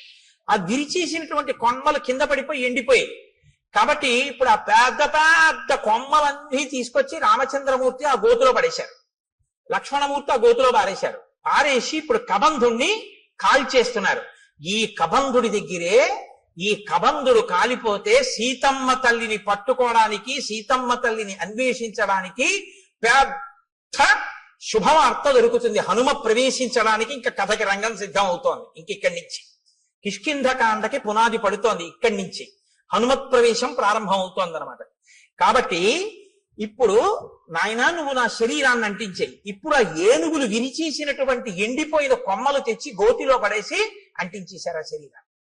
అంటించేసరి మెల్లమెల్లగా కాలింది అన్నారు. కొవ్వు పట్టి ఉంది కదండి. అప్పుడు కూడా హ్యూమన్ ఎనాటమీ బాగా తెలుసు అనమాట. అంటే కదలకుండా ఎక్కువ తినేస్తే కొవ్వు పట్టేస్తుంది. వాడు దీర్ఘాయుష్మంతుడు కాబట్టి హార్ట్ బ్లాక్ లేదు వాడికి. కాబట్టి ఆయనలోంచి ఇప్పుడు ఒక దివ్యమైనటువంటి స్వరూపం ఒకటి బయటికి వచ్చింది. తతశ్చితాయా వేగేన భాస్వరో విమలాంబర ఉత్పపాతాశు సంహృష్ట సర్వ ప్రత్యంగభూషణ విమానే భాస్వరే తిష్టన్ హంసయుక్తే యశస్కరే ప్రభయాచ మహాతేజ దిశో దశ విరాజయన్. దశ దిశలు వెలిగిపోయేటట్టుగా హంసలు పూంచినటువంటి రథం మీద తెల్లటి వస్త్రములు ధరించి అంగ ప్రత్యంగములన్నీ కూడా సువర్ణ మణిబయబోయినటువంటి భూషణముల చేత అలంకరింపబడినటువంటి వాడై వెలిగిపోతున్న పగిది ఒక్కసారి ఆ కబంధుడు మళ్ళీ పూర్వస్వరూపంతో ఆ రథంలో కూర్చుని కనపడ్డాడు. కనపడి ఒక్క క్షణం ఇలా కళ్ళు మూసుకుని ఆలోచించాడు. ఆలోచించి అన్నాడు, రామా, నేను ఆలోచించగా మీకు కలిగినటువంటి కష్టానికి ఒక విషయం అర్థమవుతోంది. దశాభాగగతో హీనః త్వం హి రామః సలక్ష్మణః యత్కృతే వ్యసనం ప్రాప్తం త్వయా దార ప్రదర్శనం. మీరు దుర్దశ యొక్క ఫలితాన్ని అనుభవిస్తున్నారు. అందుకే భార్య దూరం అయిపోయింది. మీ ఇద్దరికి జాడ తెలియట్లేదు. ఎంత నడుస్తున్నారో కూడా తెలియనంత దూరం నడిచి కష్టపడి వెతుకుతున్నారు. ఇప్పుడు ఇలా వెతికి తిరిగి ప్రయోజనం లేదు. నీకు సాయం చెయ్యగలిగిన మిత్రుడు ఒకడు కావాలి. ఒక గొప్ప మిత్రుడు. ఆయన ఎటువంటి వాడై ఉండాలి? ఆయన ఈ లోకమంతా తిరిగిన వాడై ఉండాలి. ఈ భూమండలం అంతా తిరిగిన వాడైతే ఎక్కడెక్కడ ఏమున్నాయో తెలిసిన వాడై ఉంటాడు. ఎందుకని? రావణుడు అన్నది ఒక్కటే తెలుసు తప్ప అతను ఎక్కడుంటాడో ఏమిటో నాకు తెలియదు అంటున్నావుగా, జటాయువు చెప్పాడని. ఆ రావణుడు ఎవరో, ఎక్కడుంటాడో, ఎలా పరిపాలిస్తాడో, ఎంతమంది రాక్షసులు ఉంటారో ఇవన్నీ తెలియాలంటే ఈ భూమండలం అంతా తిరిగిన వాడై ఉండాలి, అన్నీ తెలుసున్నవాడై ఉండాలి. ఎందుకు తిరిగాడన్న కారణం వేరు. ఇంద్రుడు గారికి కిష్కింధకాండలో అలా తిరిగిన వాడు ఉన్నాడు రామ. ఆయన గురించి చెప్తాను, ఆయనతో స్నేహం చేసుకో. అటువంటి మిత్రుణ్ణి సంపాదించావా, ఆ మిత్రుడి వలన నీకు సీతమ్మ జాడ దొరుకుతుంది. కాబట్టి తదవశ్యంతయా కార్య స సుహృత్ సుహృదాంవర. ఓ మంచి హృదయం ఉన్నటువంటి రామ, నీకొక మంచి స్నేహితుడు కావాలి. అకృత్వాహినతే సిద్ధిం అహం పశ్యామి చింతయం. నాకు ఆలోచిస్తే అది అనిపిస్తోంది.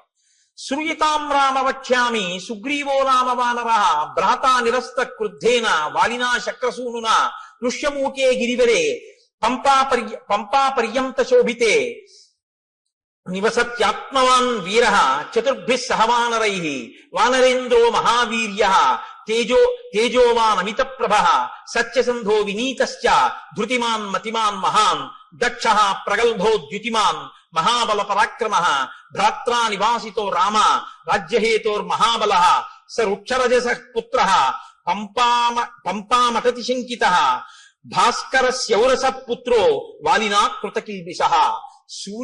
సూర్య భగవానుడి యొక్క ఔరసపుత్రుడైనటువంటి సుగ్రీవుడనబడేటటువంటి ఒక వానర రాజు ఋష్యమూక పర్వత శిఖరముల మీద ఉన్నాడు. కారణాంతరముల చేత తన అన్నగారైనటువంటి వాలి చేత రాజ్యంలోంచి బయటికి వెళ్ళగొట్టబడ్డాడు. వెళ్ళగొట్టబడి నలుగురు వానరులు తన చుట్టూ సేవిస్తూ ఉండగా, అందులోనే ఉన్నారు హనుమ. నలుగురు వానరులు సేవిస్తుండగా సుగ్రీవుడు ఋష్యమూక పర్వతం మీద ఉన్నాడు. అపారమైన బలవంతుడు, ఈ భూమండలంలో ఎక్కడ ఏమున్నాయో అన్నీ తెలుసున్నవాడు. అతనితో నువ్వు అగ్నిసాక్షిగా స్నేహం చేసుకుంటే అతను దశ దిశలకి వానరములను పంపించి సీతమ్మ యొక్క జాడ కనిపెడతాడు. నువ్విలా తిరిగి తెలుసుకోక్కర్లేదు రామా. కాబట్టి ఇప్పుడు నీకు మిత్ర సహాయం అవసరమయ్యింది. అతను మహాబల పరాక్రమములు కలిగినటువంటి వాడు, గొప్ప వీర్యవంతుడు, వానరేంద్రుడు, తేజస్సున్నవాడు, సత్యసంధుడు, నీతి కలిగినటువంటి వాడు, పట్టుదల ఉన్నటువంటి వాడు, మంచి మతి కలిగినటువంటి వాడు, దక్షత కలిగినటువంటి వాడు, కాంతి కలిగినటువంటి వాడు. అటువంటి వాడితో నువ్వు స్నేహం చేసుకుంటే ఆయన నీ కార్యంలో సాయం చేస్తాడు. కాబట్టి ఆ వృక్షరజస్సు యొక్క కుమారుడైనటువంటి సుగ్రీవుడితో నువ్వు వెంటనే స్నేహం చేసుకోవడానికి ఋష్యమూక పర్వతానికి బయలుదేరు. ఆ ఋష్యమూక పర్వతం ఎక్కడుంది అంటావేమో, నీకు దారి చెప్తాను చూడు. రామాయణం ఎంత ఆప్యాయంగా ఉంటుందో తెలుసా అండి. హైదరాబాదు ఎప్పుడు ఆయన వెళ్ళలేదు. ఆయన కొడుకుని మొదటిసారి పంపిస్తున్నాడు ఉద్యోగానికి. హైదరాబాదు వెడుతున్నటువంటి కొడుకుని కంగారుగా తీసుకొచ్చి రైలు ఎక్కించడంలో ఆయనకి కట్టిన మినపరొట్టె తేవడం మర్చిపోయాడు తండ్రి. ఎప్పుడూ హైదరాబాదు వెళ్లే అలవాటు ఉన్నటువంటి మేనమామ గారు వచ్చాడు స్టేషన్కి. ఇప్పుడు తండ్రి అంటాడు, రే నాన్న రొట్టె తేవడం మర్చిపోయాను, ఎలా తింటావు, ఎలాగా, ఎప్పటికి ఎడుతుందో, ఎప్పటికి దిగుతావో, అక్కడ ఏముంటుందో ఏముండదో, నాన్న నా ప్రాణాలు నీ మీదే ఉంటాయి ఇస్మా, వెళ్ళాక ఉత్తరం రాయి అంటాడు. మేనమామ గారు అంటాడు, వేరే నీకేం భయం లేదు, ఇప్పుడు ట్రైన్ బయలుదేరుతుందా, బయలుదేరగానే మొదటి స్టేషను అనపర్తి, రెండో స్టేషను ద్వారపూడి, మూడో స్టేషను రాజమండ్రి వెళ్ళేటప్పటికి 8 అవుతుంది. 8 గంటలకి నువ్వు రాజమండ్రి రైల్వే స్టేషన్ లో కిందకి దిగితే అక్కడ 10 నిమిషాలు ఆగుతుంది. దిగి నువ్వు చూస్తే అక్కడే మంచి అరటి పళ్ళు, చాలా చక్కటి రొట్టెలు అన్ని అమ్ముతూ ఉంటారు. కాబట్టి నువ్వు అక్కడ నీకు కావలసిన 2 ఇడ్లీ 2 అరటిపళ్ళు అవి కొనుక్కొని చక్కగా అవి తినేసి మళ్ళీ రైలు ఎక్కి కూర్చుంటే 10 నిమిషాల కన్నా ఆగదు, గబగబా కొనేసుకో. రైల్లో కూర్చుని తినేసి మంచినీళ్ళు తాగేసి వాటర్ బాటిల్ మర్చిపో, ఎక్కిళ్ళు వస్తాయి. వాటర్ బాటిల్ కొనుక్కుంటే ఎక్కి పడుకున్నా అంటే హాయిగా తెల్లవారేటప్పటికి 6 హైదరాబాద్ వెళ్ళిపోతా ఉంటారు. తెలుసున్నవాడు చెప్పేటప్పుడు రాజమండ్రి వస్తుంది, ద్వారపూడి వస్తుందని చెప్పడు. ఎక్కడ ఏం తినాలో, ఏం తాగాలో, ఎలా పడుకోవాలో, ఎలా వెళ్ళాలో ఎందుకు చెప్తాడంటే ఆత్మీయత అందులో కలిసిపోయి ఉంది. కలిసిపోయి ఉండడంలో అలా చెప్తాడు. కాబట్టి ఇప్పుడు చూడండి, నిజంగా మాట్లాడడంలో వాల్మీకి మహర్షి మాట్లాడించడంలో అందం చూడండి, ఇందుకుని మహాత్ముడయ్యాడు. ఇప్పుడు రాముడి మీద ఎంత ప్రేమతో మాట్లాడుతున్నాడంటే ఋషమూకానికి వెళ్ళి నీ పని అవుతుందని ఏదో చేతకాని వాడికి చెప్పినట్టు చెప్పట్లేదు. ఉపకారం చేయడంలో అంత శ్రద్ధతో చేస్తున్నాడు. మహానుభావుడి వల్ల నేను మళ్ళీ పునర్జన్మ పొందానని సంతోషిస్తున్నాడు. నాయన రామ, నువ్వు లక్ష్మణ సహితుడవై పశ్చిమ దిశగా ఇదే మార్గంలో వెడితే బోలెడన్ని చెట్లు కనపడతాయి. నేరేడు, మోరటి, పనస, జువ్వి, మర్రి, తుమ్మిక, రావి, కొండగోగు, మామిడి, చండ్ర, పొన్న, ఎర్రగోరుంట, కానుగ, నల్లవి, అశోక వృక్షాలు, కడిమి చెట్లు, గన్నేరు చెట్లు, నల్లజీడి చెట్లు, అశోక వృక్షాలు, ఎర్రచంద్ర చెట్లు, దేవదారు వృక్షాలు అన్నీ కనపడతాయి. ఎందుకు ఇవన్నీ? ఆప్యాయత కలిగిన మేనమామ చెప్పినట్టు చెప్పడం. వీటికి మంచి మంచి పళ్ళు ఉంటాయి. లక్ష్మణుడు ఎక్కి కోసి నీకు తెచ్చి పెట్టచ్చు, లేదా కొమ్మలు ఉంచినా కూడా అందుతాయి. అంటే కింద కొమ్మలకు కూడా అన్ని పళ్ళుంటే ఆ పళ్ళు ఎవరు కొయ్యరు. ఎంత వివరంగా మాట్లాడతాడో చూడండి.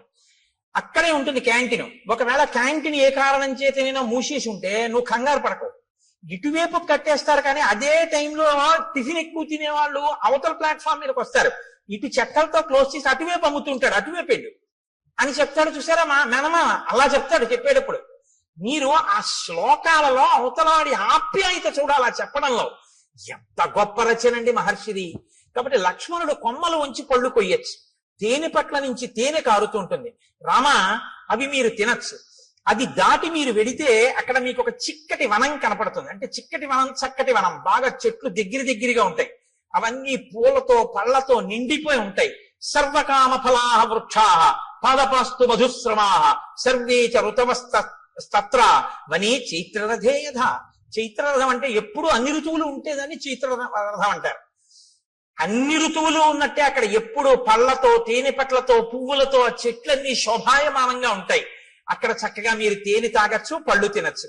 అది దాటి వెళ్ళిన తరువాత మీరు పంపా సరోవర తీరానికి వెడతారు. రామ, పంపా సరోవర తీరంలో ఒడ్డున ఎక్కడా కూడా అసలు గులకరాళ్ళు ఉండవు. సాధారణంగా నది ఒడ్డున అన్ని చోట్ల గులకరాళ్ళు ఉంటాయి. గులకరాళ్ళు ఉంటే ఏమిటి అని మీరు అడగచ్చు. రాముడు పాదుకలు లేకుండా నడుస్తున్నాడు, గులకరాళ్ళు ఉంటే గుచ్చుకుంటాయి కాళ్ళు. కాబట్టి రామ, పంపా నది తీరంలో గులకరాళ్ళు ఉండవు అంటే ఆయన కాళ్ళకి గుచ్చుకునేవి లేవు. ఎంత ప్రేమో చూడండి నా చెప్పడంలో. పంపా నది తీరంలో గులకరాళ్ళు ఉండవు. ఆ నీళ్లు చల్లగా, ఆ అందులో పుట్టినటువంటి పద్మముల యొక్క కింజిల్కముల నుండి రాలినటువంటి పుప్పుడితో సుగంధ భరితములై తీయగా చల్లగా ఉంటాయి. ఎప్పుడు స్నానం చేద్దామా, ఎప్పుడు తాగుదామా అనిపిస్తుంది. రామ, అక్కడ నాచు ఉండదు. కాబట్టి నువ్వు జాగ్రత్తగా పంచె పైకి తీసి కాలు జారుతుందేమో అని చూసుకుని వెయ్యక్కర్లేదు. ఆ కింద ఉన్నటువంటి ఇసుక నీకు కనపడుతుంది. ఆ నీరు వెండి పళ్ళెంలా ఉంటుంది, అంత స్వచ్ఛంగా ఉంటుంది. మహానందిలో ఉంటుంది సరోవరం, అలా ఉంటాయి నీళ్లు. రామ, నీకు ఇంకొక విషయం చెప్తున్నాను. అక్కడ అనేకమైన పక్షులు ఆ ఒడ్డును తిరుగుతుంటాయి. వాటికి ఏం భయం ఉండదు. అవి చాలా స్వేచ్ఛగా తిరుగుతుంటాయి. అవి ఎంత రుచిగా ఉంటాయో తెలుసా రామ?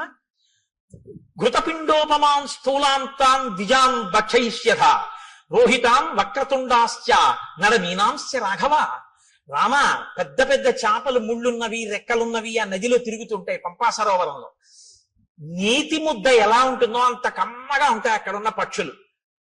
మాంసాహారం ఉన్న వాళ్ళు ఎవరైనా ఉంటే నోరూరే ప్రయత్నంలో ఉండకండి. కాబట్టి అంత కమ్మటి రుచి కలిగినటువంటి పక్షులు ఉంటాయి.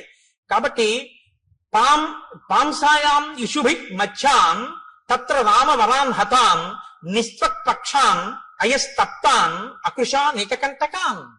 ఎంత వివరంగా చెప్తాడంటే, ఆ నదిలో కొన్ని పక్షులు ఆ నదిలో తిరుగుతుంటాయి. గండు మీనులు, సొర మీనులు, రొయ్యలు, చేపలు అన్ని ఆడుకుంటుంటాయి. లక్ష్మణుడు బాణంతో గుచ్చి వాటిని పైకి తీస్తాడు. తీసి అగ్నిహోత్రం మీద ఆ బాణంతో ఇలా తిప్పితే ఎర్రగా కాల్తాయి. నువ్వు అక్కడ ఒడ్డున కూర్చోరామా, కూర్చుంటే ఒక్కొక్క చేపని కాల్చి పట్టుకొస్తాడు.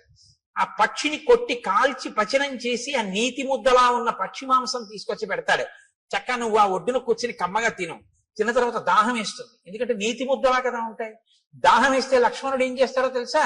భృశం తే ఖాలతో మచ్చాన్ పంపాయాహ పుష్ప సంచయే పద్మగంధి శివం వారి సుఖశీత మనామయం ఉధృత్య సతతాక్లిష్టం రౌప్య స్ఫాటిక సన్నిభం అసౌ పుష్కరవర్ణేన లక్ష్మణ పాయిష్యతి. తామరాకులుంటాయి రామ, ఆ తామరాకులు దొప్పగా చేసి పంపా సరోవరంలోకి ఎడతాడు లక్ష్మణుడు. ఆ నీళ్లు ఎలా ఉంటాయో తెలుసా? వెండి రేకు బోర్లించినట్టు ఉంటాయి, తెల్లగా. అడుగునున్నటువంటి ఇసుక కనపడుతుంటుంది. దాంట్లో బోలెడన్ని పద్మాలుంటాయి. పద్మాలకి కింజిల్కాలుంటాయి. వాటిలోంచి ఆ పుప్పుడంతా నీటి మీద పడుతుంది. అందుకని మంచి ఏదో అన్ని రకాల పదార్థాలతోటి శివాభిషేకం చేస్తే వచ్చిన తీర్థం అన్ని రుచులు కలిసి మంచి సుగంధ ద్రవ్యాలతో సువాసనతో ఎలా ఉంటుందో అలా ఉంటాయి ఆ నీళ్లు. ఆ నీళ్లు తామరాకు దొప్పతో తెచ్చి నీకు ఇస్తాడు. నువ్వు చక్కగా ఏం చేస్తావు అంటే తామరాకు దొప్పతో చల్లటి నీళ్లు తాగు. సాయంకాలం వేళలో నువ్వు ఆ పంపా సరోవర ప్రాంతంలో తిరుగుతుంటే జింకలు, లేళ్లు తిరుగుతుంటాయి. చెట్లన్నీ పువ్వులు ఇట్టుకున్నాయా అన్నట్టుగా పువ్వులతో శోభిస్తుంటాయి. నీకు సీతమ్మ కనపడలేదు అన్న బెంగ నీకు తీరుతుంది. రామ, అక్కడ పుష్పమాలలు కొన్ని పడి ఉంటాయి. ఆ పుష్పమాలలు ఎన్ని సంవత్సరములైన వాడవు. ఎందుకో తెలుసా?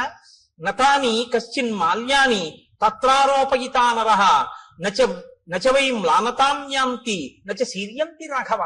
మతంగ మహర్షి యొక్క శిష్యులు గురువు గారికి సేవ చేయడం కోసమని అక్కడికి వచ్చి దర్భలవి సేకరిస్తున్నప్పుడు వాళ్ళ శరీరానికి కలిగినటువంటి శ్రమ వలన పుట్టినటువంటి స్వేద బిందువులు నేల మీద పడి పువ్వులై దండలయ్యాయి. అవి ఆ దండలు ఎవరు తీసి ధరించారు. వాళ్ళ ఆ శిష్యుల యొక్క చెమట పువ్వులైంది కాబట్టి ఆ పువ్వులు సూర్యరశ్మికి వాడవు, గాలికి ఒడిలిపోవు. అవి ఎన్ని సంవత్సరములైనా అలాగే ఉంటుంటాయి. ఆ మాలలు ఎవరు ధరించారు. నువ్వు అక్కడ మతంగ మహర్షి యొక్క ఆశ్రమం కనపడుతుంది.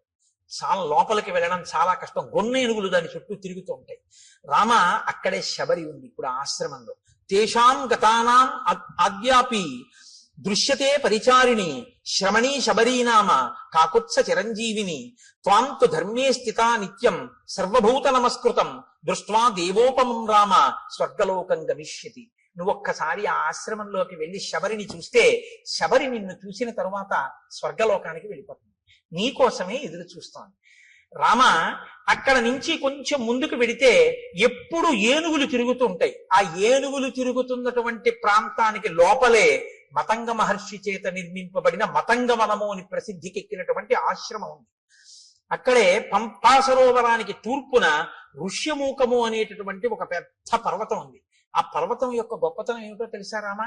ఋష్యమూకస్య పంపాయా పురస్తాత్ పుష్పిత ద్రుమ సుదుఃఖారోహణో నామ శిశునాగాభిరక్షిత ఉదారో బ్రహ్మణా చైవ పూర్వకాలే వినిర్మిత శయాన పురుషో రామ తస్య శైలస్య మూర్ధని యత్ స్వప్నే లభతే విత్తం తత్ ప్రబుద్ధోది గచ్చతి నత్వేనం విషమాచారః పాపకర్మాధిరోహతి యస్తుతం విషమాచారః పాపకర్మాధిరోహతి తత్రైవ ప్రహరంత్యేనం సుప్త ఆదాయ రాక్షసాః తత్రాపి శిశునాగానాం ఆక్రంధ శ్రూయతే మహాన్ క్రీడతాం రామ పంపాయాం మతంగారణ్యవాసినాం. ఆ ఋష్యమూక పర్వత శిఖరములున్నాయే, ఆ శిఖరము పైకి ఎక్కడం చాలా చాలా కష్టం రామ. అందుకే ఆ శిఖరానికి పేరు ఏమని పిలుస్తారో తెలుసా? దాన్ని సుదుఃఖారోహణ శిఖరము అని పిలుస్తారు. ఎక్కడం చాలా కష్టం కాబట్టి ఆ శిఖరం మీదకి ఎవరు ఎక్కలేరు. దాని చుట్టూ ఎప్పుడు గొన్నేనుగులు తిరుగుతుంటాయి, శిశునాగములు. కాబట్టి ఆ గొన్నేనుగులు గుంపులు గుంపులుగా తిరుగుతుంటాయి. పంపా సరోవరంలో నీళ్లు తాడి ఆడుకుంటుంటాయి. ఎవరైనా శిఖరం పైకెక్కి రాత్రి నిద్రపోయినప్పుడు వాళ్ళ కల్లో ఏం కనపడుతుందో అది వాళ్ళకి దొరుకుతుంది తెల్లవారేటప్పటికి. పాపాచారం కలిగిన వాళ్ళు ఋష్యమూక పర్వతం మీదకి ఎక్కి ఉండలేరు. ఒకవేళ ఉన్నా వాళ్ళకి నిద్ర పట్టగానే రాక్షసులు వచ్చి చంపేస్తారు. కాబట్టి ఏమర్థం అవుతోంది? ఋష్యమూక పర్వతం మీదున్న సుగ్రీవుడు నలుగురు వానరులు పాపాచారము కలిగిన వారు కారు. వారు పాపాచారులు అని వాలి తరిమేశాడు తప్ప వాళ్ళు నిజమునకు పాపాచారులు కారు. అటువంటి వారైతే రామా నిన్ను వాళ్ళతో సంధి చేసుకోమని చెప్పను. ఇది దాని అర్థం. కాబట్టి యత్ స్వప్నే లభతే విత్తం తత్వబుద్ధోది గచ్చతి. రాత్రి కల్లో ఏం కనపడిందో అది తెల్లవారేటప్పటికీ ఆ కొండ మీద దొరుకుతుంది. కాబట్టి రామ ఆ పర్వత శిఖరం మీదకి వెడితే అక్కడ ఒక గొప్ప గుహ ఒకటి ఉంది. రామతస్యతు శైలస్య మహతీ శోభతే గుహ శిలాపిధానా కాకుత్స దుఃఖం చాస్యాహ ప్రవేశనం. ఆ గుహకి ఒక పెద్ద శిల అడ్డు పెట్టుంటుంది. దానిలోనే సుగ్రీవుడు నలుగురు వానరులతో ఉంటాడు. ఆ గుహలోకి ప్రవేశించడం చాలా కష్టం. తస్యా వసంతి సుగ్రీవ చతుర్భిః సహవానరై కదాచిత్ శిఖరే తస్య పర్వతస్యావతిష్టతే. రామ ఆ శిశునాగములు, ఆ గొన్నేనుగులున్నాయే, అవి పంపా సరోవరంలోకి వచ్చి నీళ్లు తాగి పైకి చిమ్మి ఆడుకుని పెద్దగా అరుస్తుంటాయి. అవి అలా అరిచినప్పుడు వాటి యొక్క ఘీంకారములు ఆ పర్వత శిఖరం మీదకి వినపడుతుంటాయి. అప్పుడప్పుడు సుగ్రీవుడు గుహలోంచి బయటికి వచ్చి నలుగురు వానరులతో కలిసి ఆ శిఖరం మీద కూర్చుని చూస్తూ ఉంటాడు. ఇవన్నీ అక్కడే ఉన్నాడు. నిజంగా లైవ్ టెలికాస్ట్ ఇస్తారండి. మనం చదువుతుంటే అబ్బా మనం ఒక్కసారా ఋష్యమూక పర్వతం, ఆ పంపా నది, ఇంకా ఎన్ని చెప్పారో తెలుసా అండి. రామ గుంపులుగా అడవి పందులు వస్తాయి. అడవి పందులు పంపా సరోవరంలో నీళ్లు తాగి పర్వత గుహల్లో ఆడుకుంటూ వెళ్ళి పడుకుంటాయి. పడుకుని పెద్ద పెద్ద రంకెలు వేస్తాయి. ఆ రంకెలు ఎలా ఉంటాయో తెలుసా? ఆబోతు రంకెల్లా ఉంటాయి. అక్కడ గొన్నేనుగులు ఏమి ఆటలాడుతుంటాయో రామ, ఆ పర్వత శిఖరం చుట్టూ అవి తిరుగుతుంటాయి. వాటిని దాటి శిఖరం ఎక్కవలసి ఉంటుంది. ఇవన్నీ చెప్పి రామ తొందరగా బయలుదేరి సుగ్రీవుడితో స్నేహం చేసుకో. చాలా సంతోషం అన్నారు. మీరు ఆజ్ఞనిస్తే నేను బయలుదేరుతానన్నాడు. ఆయన వెళ్ళిపోయాడు. రామలక్ష్మణులు ఇద్దరు బయలుదేరి శబరి ఉన్నటువంటి ఆ మతంగ మహర్షి యొక్క ఆశ్రమాన్ని చేరుకున్నారు. శబరి వెంటనే స్వాగతం చెప్పింది. స్వాగతం చెప్పి అంది, తౌచు దృష్ట్వా తదా సిద్ధ సముద్ధాయ కృతాంజలి రామస్య పాదౌ జగ్రాహ లక్ష్మణస్య చ ధీమతః పాద్యమాచమనీయం చ సర్వం ప్రాణాద్యధాన్వి. ఆవిడ వెంటనే రామలక్ష్మణులు ఇద్దరి పాదములు పట్టుకుని అర్ఘ్యపాద్యములిచ్చి కూర్చోపెట్టి, నాయనా రామ, నీ దర్శనం కోసమే నేను ఎదురు చూస్తున్నాను అని. రాముడు ఆవిడ్ని ప్రశ్నించాడు. ఇదే నేను మీతో అన్నది. రాముడు ఎవరితో ఎక్కడ ఎలా మాట్లాడతాడో మీకు అలవాటైతే ఎక్కడ ఎలా మాట్లాడాలో మీకు వచ్చేస్తుంది కొన్నాళ్ళకి. తాపసితో మాట్లాడుతున్నాడు కాబట్టి ఆయన ఎలా మాట్లాడతాడో చూడండి. తమువాచ తతో రామ శ్రమణీం సంసిత వ్రతాం కచ్చిత్తే నిర్జితాః విఘ్నాః కచ్చిత్తే వర్ధతే తపః కచ్చిత్తే నిహిత క్రోధాహారస్య తపోధనే కచ్చిత్తే నియమాః ప్రాప్తాః కచ్చిత్తే మనసః సుఖం కచ్చిత్తే గురు శుశ్రూషా సఫలా చారుభాషిణి. ఓ శబరి, నీ తపస్సు విఘ్నం లేకుండా కొనసాగుతోందా? నువ్వు ఆహారమును స్వీకరించేటప్పుడు నియమాన్ని ఉల్లంఘించకుండా ఆహారాన్ని తీసుకోవడంలో ఏ ఇబ్బంది లేకుండా తీసుకుంటున్నావంటే రుచికి లొంగకుండా ఉండగలుగుతున్నావా? ఖచ్చితే వర్ధతే తపస్సు రోజు రోజుకి పెంచుకోగలుగుతున్నావా? ప్రతిరోజు నియమాలు పాటిస్తున్నావా? నీ మనసు సుఖంగా ఉంటోందా? నీ గురు శుశ్రూష బాగా జరిగిందా? నాకు వాటి గురించి చెప్పు. ఎవరిని ఏవడగాలో అవి అడగాలి. అడిగితే ఆవిడ చాలా సంతోషించింది. అద్య ప్రాప్తా తపస్సిద్ధి తవ సందర్శనాన్మయ అద్యమే సఫలం తప్తం గురువస్య సుపూజితా అద్యమే సఫలం జన్మ స్వర్గస్యైవ భవిష్యతి త్వయిదేవ వరే రామ పూజితే పురుషర్షభ చక్షుషా తప సౌమ్యేన పూతాస్మి రఘునందన గమిష్యాం అక్షయాన్ లోకాన్ తత్ప్రసాదాదరిందమా. నాయన, ఎప్పటి నుంచో నీ దర్శనం కోసమే ఎదురు చూస్తున్నాను. నా తపస్సు ఇంతకాలం నిర్విఘ్నంగా సాగింది అని గుర్తు ఏమిటో తెలుసా? నా తపస్సు సిద్ధి పొందింది అనడానికి తార్కాణమే నీ దర్శనం. నీ దర్శనం కోసమే చూస్తున్నాను. నీ దర్శనం కోసమే ఇంతకాలం నుంచి ఎదురు చూస్తూ ఉన్న నాకు ఈ కన్నులతో నిన్ను చూసే భాగ్యం కలిగింది కాబట్టి, నేను ఉన్న ప్రయోజనం పూర్తయిపోయింది కాబట్టి, నువ్వు అనుమతించిన తర్వాత ఇంకా నేను ఊర్ధ్వలోకాలకి వెళ్ళిపోతాను. మయాతు వివిధం వన్యం సంచితం పురుషర్షభ తవార్థే పురుష వ్యాఘ్ర పంపాయా స్థిర సంభవం. పంపానదీ తీరమునందు ఉన్నటువంటి అనేకమైన కందమూలములను ఫలములను నువ్వు ఎప్పుడొస్తావో నీకు పెడదామని నేను తీసుకొచ్చి దాచి ఉంచాను. అంటే మీరు ఈ మాటలో ఒక విషయం గుర్తుపెట్టుకోవాలి. శ్రద్ధ అనగొట్టుంది. శ్రద్ధ అంటే ఏమిటో తెలుసా అండి? ఎప్పుడో అప్పుడు రాముడు వస్తాడని తీసుకొచ్చి 2 దానిమ్మ పళ్ళు వచ్చి చూద్దాం, ఇవాళ కూడా ఇన్నాళ్ళు రాలేదు, ఇవాళ వచ్చేసాడు ఏంటలే పోలే, దానిమ్మ పళ్ళు 2-3 రోజులు ఉంటాయి కాబట్టి 2-3 రోజులు రాకపోతే అప్పుడు మళ్ళీ తీసుకొద్దామని పెట్టి కూర్చోవడం కాదు. ద్రాక్ష పళ్ళ గుత్తి నైవేద్యం పెట్టడానికి ద్రాక్ష పళ్ళ గుత్తి నుంచి ద్రాక్ష పళ్ళు విడతీసి కడిగి నైవేద్యం పెట్టడానికి చాలా తేడా ఉంది కదా, ఉందా లేదా? నీకు గుత్తిస్తే తింటారా? విడదీసి కడిగి పట్టరా అంటారా? అనరా? ఈశ్వరుడు తినాలంటే గుత్తి ఎలా నైవేద్యం పెడుతున్నావు? నీకు తినాలని కోరుకుంటే పూజలో అంతర్భాగం చక్కగా పళ్ళన్నీ విడదీసి నీళ్లతో కడిగి పళ్ళెంలో చక్కగా అందులో మెత్తబడిపోయిన పళ్ళు తీసేసి మిగిలిన పళ్ళు వెండి పళ్ళెంలో నీ వెండి పళ్ళెం కూడా కాదుగా, ఇచ్చారుగా పెద్ద పళ్ళెం, చక్కగా నైవేద్యం పెట్టమని అందులో చక్కగా విశాలంగా పెట్టి, రామ చక్కగా మెల్లగా అమ్మ నా తల్లి సీతమ్మ లక్ష్మణయ్య ఒక్కొక్క పండు తీసుకుని హాయిగా తినండి అని ఆ పళ్ళెం అక్కడ పెట్టి ప్రశాంతంగా నివేదన చెయ్యి. నువ్వు కడిగినందుకు పొంగిపోతాడే అది పూజ. ఓరి ఓరి ఓరి వీడు నేను తినాలని పళ్ళు కడుగుతున్నాడు సీత చూసావా అంటాడు. గుత్తి అక్కడ ఎట్టి నైవేద్యం పెట్టు. ఏమన్నా చూసారా? అందులో చప్పబడిపోయినవి, మెత్తబడిపోయినవి, కుళ్ళిపోయినవి అన్నీ పెట్టేస్తున్నాడు. ఎదురుగుండా కనపడు గింజలు నేను విప్పి పెడుదును, కానీ తల్లి సీతమ్మ చూస్తోంది. అన్ని ద్రాక్షపళ్ళు నువ్వే కడిగేసి అరటిపండు తొక్కలు నువ్వే తీసేసి అన్ని పెట్టేస్తే మా ఆయనకి నేను పెట్టుకోవద్దయ్యా ప్రేమతో, అవి నాకి నేను విప్పి పెట్టుకుంటాను ఎంత బాగున్నాయో అంటోంది. అమ్మకి ఇస్తాను, అమ్మ విప్పి పెడుతుంది, ఇదిగో అమ్మ చేతిలో పెడుతున్నాను, ఇవి మీరు గింజలు ఒలుచుకు తినండి, ఇవి మాత్రం అమ్మ గింజలు ఒలిచే వరకు ఇవి తింటుండండి రామా అని మీరు భావన చేసి సంతోషంగా ఓసారి పళ్ళెం అక్కడ పెట్టి ఓ 2-3 నిమిషాలు సంతోషపడిపోయి మీ ఎదురుగుండా సీతారామ లక్ష్మణులు హనుమ ఉన్నారనుకుని అప్పుడు మీరు నైవేద్యం పెట్టి నా స్వామి తింటున్నాడు, ఆయన తింటున్నప్పుడు ఆ పళ్ళరసం కంఠంలోకి దిగుతుంటే సంతోషంగా ఆయన చూస్తున్నాడని మీరు భావన చేస్తే నన్ను నమ్మండి ప్రసాదమే, ఆయన తిన్న శేషం ఇది. అసలు ఆ భావన లేకపోతే మిమ్మల్ని నైవేద్యం పెట్టమని పంపించిన ఆయన యొక్క ద్రవ్యం వృధా తప్ప ఉపయోగమే ఉండదు. కాబట్టి నేను రోజు పంపా సరోవరం నుంచి తెచ్చాను పళ్ళు, తెచ్చి అక్కడ పెట్టాను, రామా మీరు స్వీకరించండి అక్కడ పెట్టింది. అంతేకాని కొరికి చూసింది, కొరికి చూసి పెట్టింది, ఇలాంటి పిచ్చి పిచ్చివన్నీ లేవు. ఆవిడ శుశ్రూష చేసింది గురువులకి, మతంగ మహర్షి. ఆవిడికి తెలుసు ఎక్కడెలా ప్రవర్తించాలో.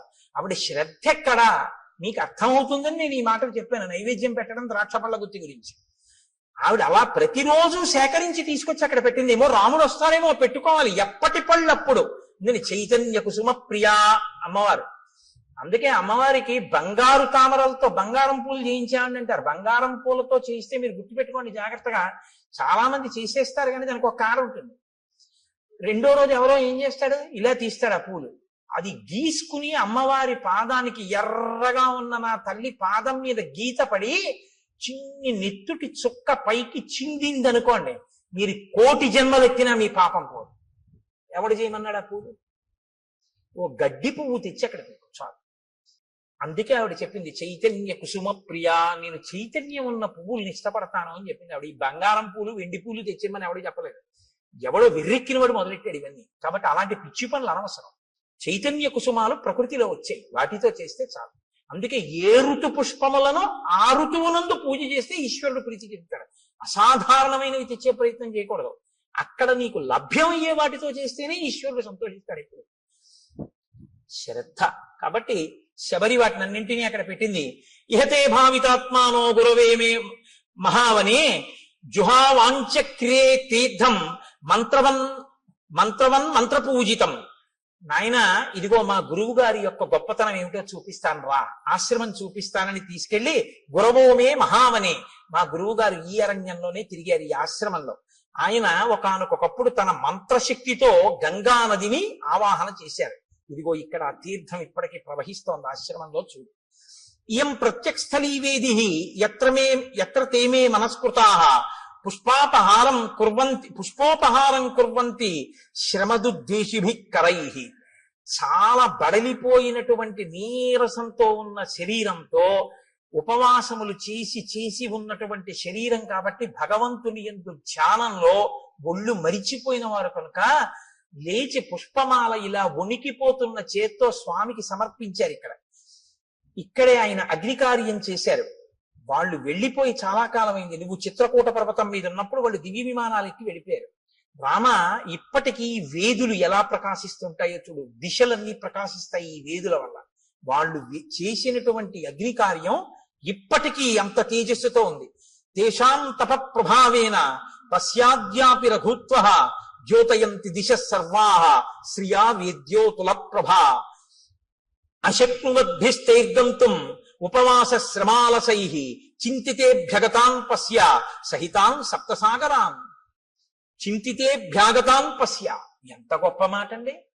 ఆయనట అక్కడ కూర్చుని తపస్సు చేసి హోమం చేసి సాయంకాలం సంధ్యావందనం వేళవుతోంది, లేచి వెళ్ళాలి అనుకున్నారట. కానీ అశక్నువద్భిస్తైర్గంతుం, లేచి వెళ్ళడానికి ఓపిక లేదు, ఇంకా నీరసంగా ఉంది శరీరం.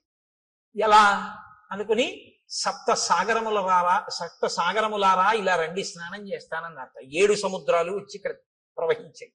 నా గురువు గారు ఇందులో స్నానం చేశారు రామా, చూడండి. అంటే ఈ జాతి యందు ఋషుల యొక్క శక్తి ఏమిటో చూస్తున్నారు మహర్షి రామచంద్రమూర్తి. అద్యాపి నామ సుష్యంతి ప్రదేశే రఘునందన. మా గురువు గారు శిష్యులు ఇక్కడే నారచీరలు ఒంటి మీద బట్టతో స్నానం చేయాలి, చేసి ఆ బట్ట పిండి ఆరేశారు. వారి శరీరమునకు తగిలిన కారణం చేత ఆ చీరలు ఆరలేదు. అది వాళ్ళ తపశ్శక్తి. దేవకార్యాణి కుర్వద్భిః యానీమాని కృతాని వైః పుష్పైః కువలయై సార్థం మ్లానత్వం నోపయాంతి వై. వాళ్ళు చేతులతో ముట్టుకుని ఇక్కడ దేవతలకి పుష్పాలు సమర్పించారు. ఆ పువ్వులు ఇన్ని సంవత్సరములైన వాడవు, అలాగే ఉన్నాయి చూడు. ఇది మా గురువు గారి గొప్పతనం. కాబట్టి రామ, నేను నీ గురించి ఎదురు చూస్తున్నాను.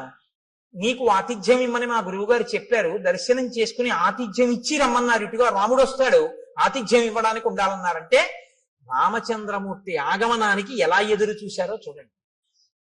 నీకు నేను స్వాగతం నెరపాను కాబట్టి ఇక నేను ఊర్ధ్వలోకాలకి వెళ్ళిపోతాను. ఎంత తేలిగ్గా చెప్పేసిందో ఆవిడ వెళ్ళిపోతాను. రాముడు లక్ష్మణుడి వంక చూసి శరభంగాశ్రమంలో చూశారు ఈ శక్తి. ఒక ఆడది, తాపసి, సన్యాసి, ఆవిడ చెప్తోంది వెళ్ళిపోతానని. ఈ దేశంలో ఆడవాళ్లు కూడా అంత తపశ్శక్తి సంపన్నులు. అనసూయని చూసాం, శబరిని చూస్తున్నాం. కాబట్టి ఇత్యుక్తా జటిలా వృద్ధ చీరకృష్ణాజినాంబర తస్మిన్ ముహూర్తే శబరి దేహం జీర్ణం జిహాసతి అనుజ్ఞాతాతు రామేణ హుత్వాత్మానం హుతాశనే జ్వలత్సావ సంకాశ స్వర్గమేవ జగామస దివ్యాభరణ సంయుక్త దివ్యమాల్యానులేపన దివ్యాంబరధరా తత్ర బభూవ ప్రియదర్శన విరాజయంతి తం దేశం విద్యుత్ సౌదామినీ యథా యత్ర తే స్మృతాత్మానో విహరంతి మహర్షయః తత్పుణ్యం శబరీ స్థానం జగామాత్మ సమాధిన. ఆవిడ కట్టుకున్నటువంటి నారచీర, ఆవిడ కట్టుకున్నటువంటి కృష్ణాజినాంబరం మొదలైనటువంటి వాటిని విడిచిపెట్టేసేసి ఆవిడ ఆ ఏవి కట్టుకుందో వాటితోటే అక్కడ అగ్నిహోత్రాన్ని రగల్చి అగ్నిహోత్రంలోకి ప్రవేశించింది.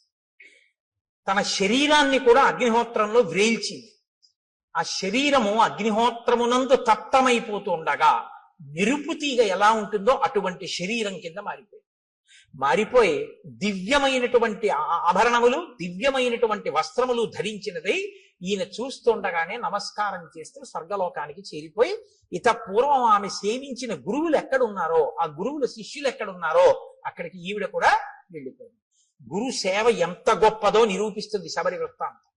గురువు గారిని సేవించినందుకు శబరి ఆ స్థితిని పొందింది రామాయణంలో. అందుకే రాముడికి అన్నిటికన్నా ఇష్టం గురుసేవ. కాబట్టి తత్పుణ్యం శబరి స్థానం జగామాత్మ సమాధిన. ఆవిడ వెళ్ళిపోయిన తరువాత రాముడు లక్ష్మణుడితో కలిసి సప్తానంచ సముద్రాణం యేషు తీర్థేషు లక్ష్మణ ఉపస్పృష్టంచ విధివత్ పితరశ్చాపి తర్పితాః ప్రణష్టం అశుభం తత్వత్ కళ్యాణం సముపస్థితం తేన తత్వేన హృష్టం మే మనో లక్ష్మణ సంప్రతి హృదయేహి నరవ్యాఘ్ర శుభం ఆవిర్భవిష్యతి. ఇది ఎందుకు మనం స్నానం చేయాలో తెలుసుకోవాలి. రాముడు వెంటనేట అక్కడ సప్తసాగరములను ఋషులు తీసుకొచ్చారు కదండి, అందులో స్నానం చేసి పితృతర్పణం చేశాక చెయ్యగానే అన్నట్ట, మన దుర్దశ పోయింది లక్ష్మణ, ఇప్పుడు నా మనస్సు ఉల్లాసాన్ని పొందుతోంది, నాకు మంగళములు కనపడుతున్నాయి, నా మనస్సు ప్రసన్నమై ఏదో మంచి జరగబోతోంది అని తెలుస్తోంది.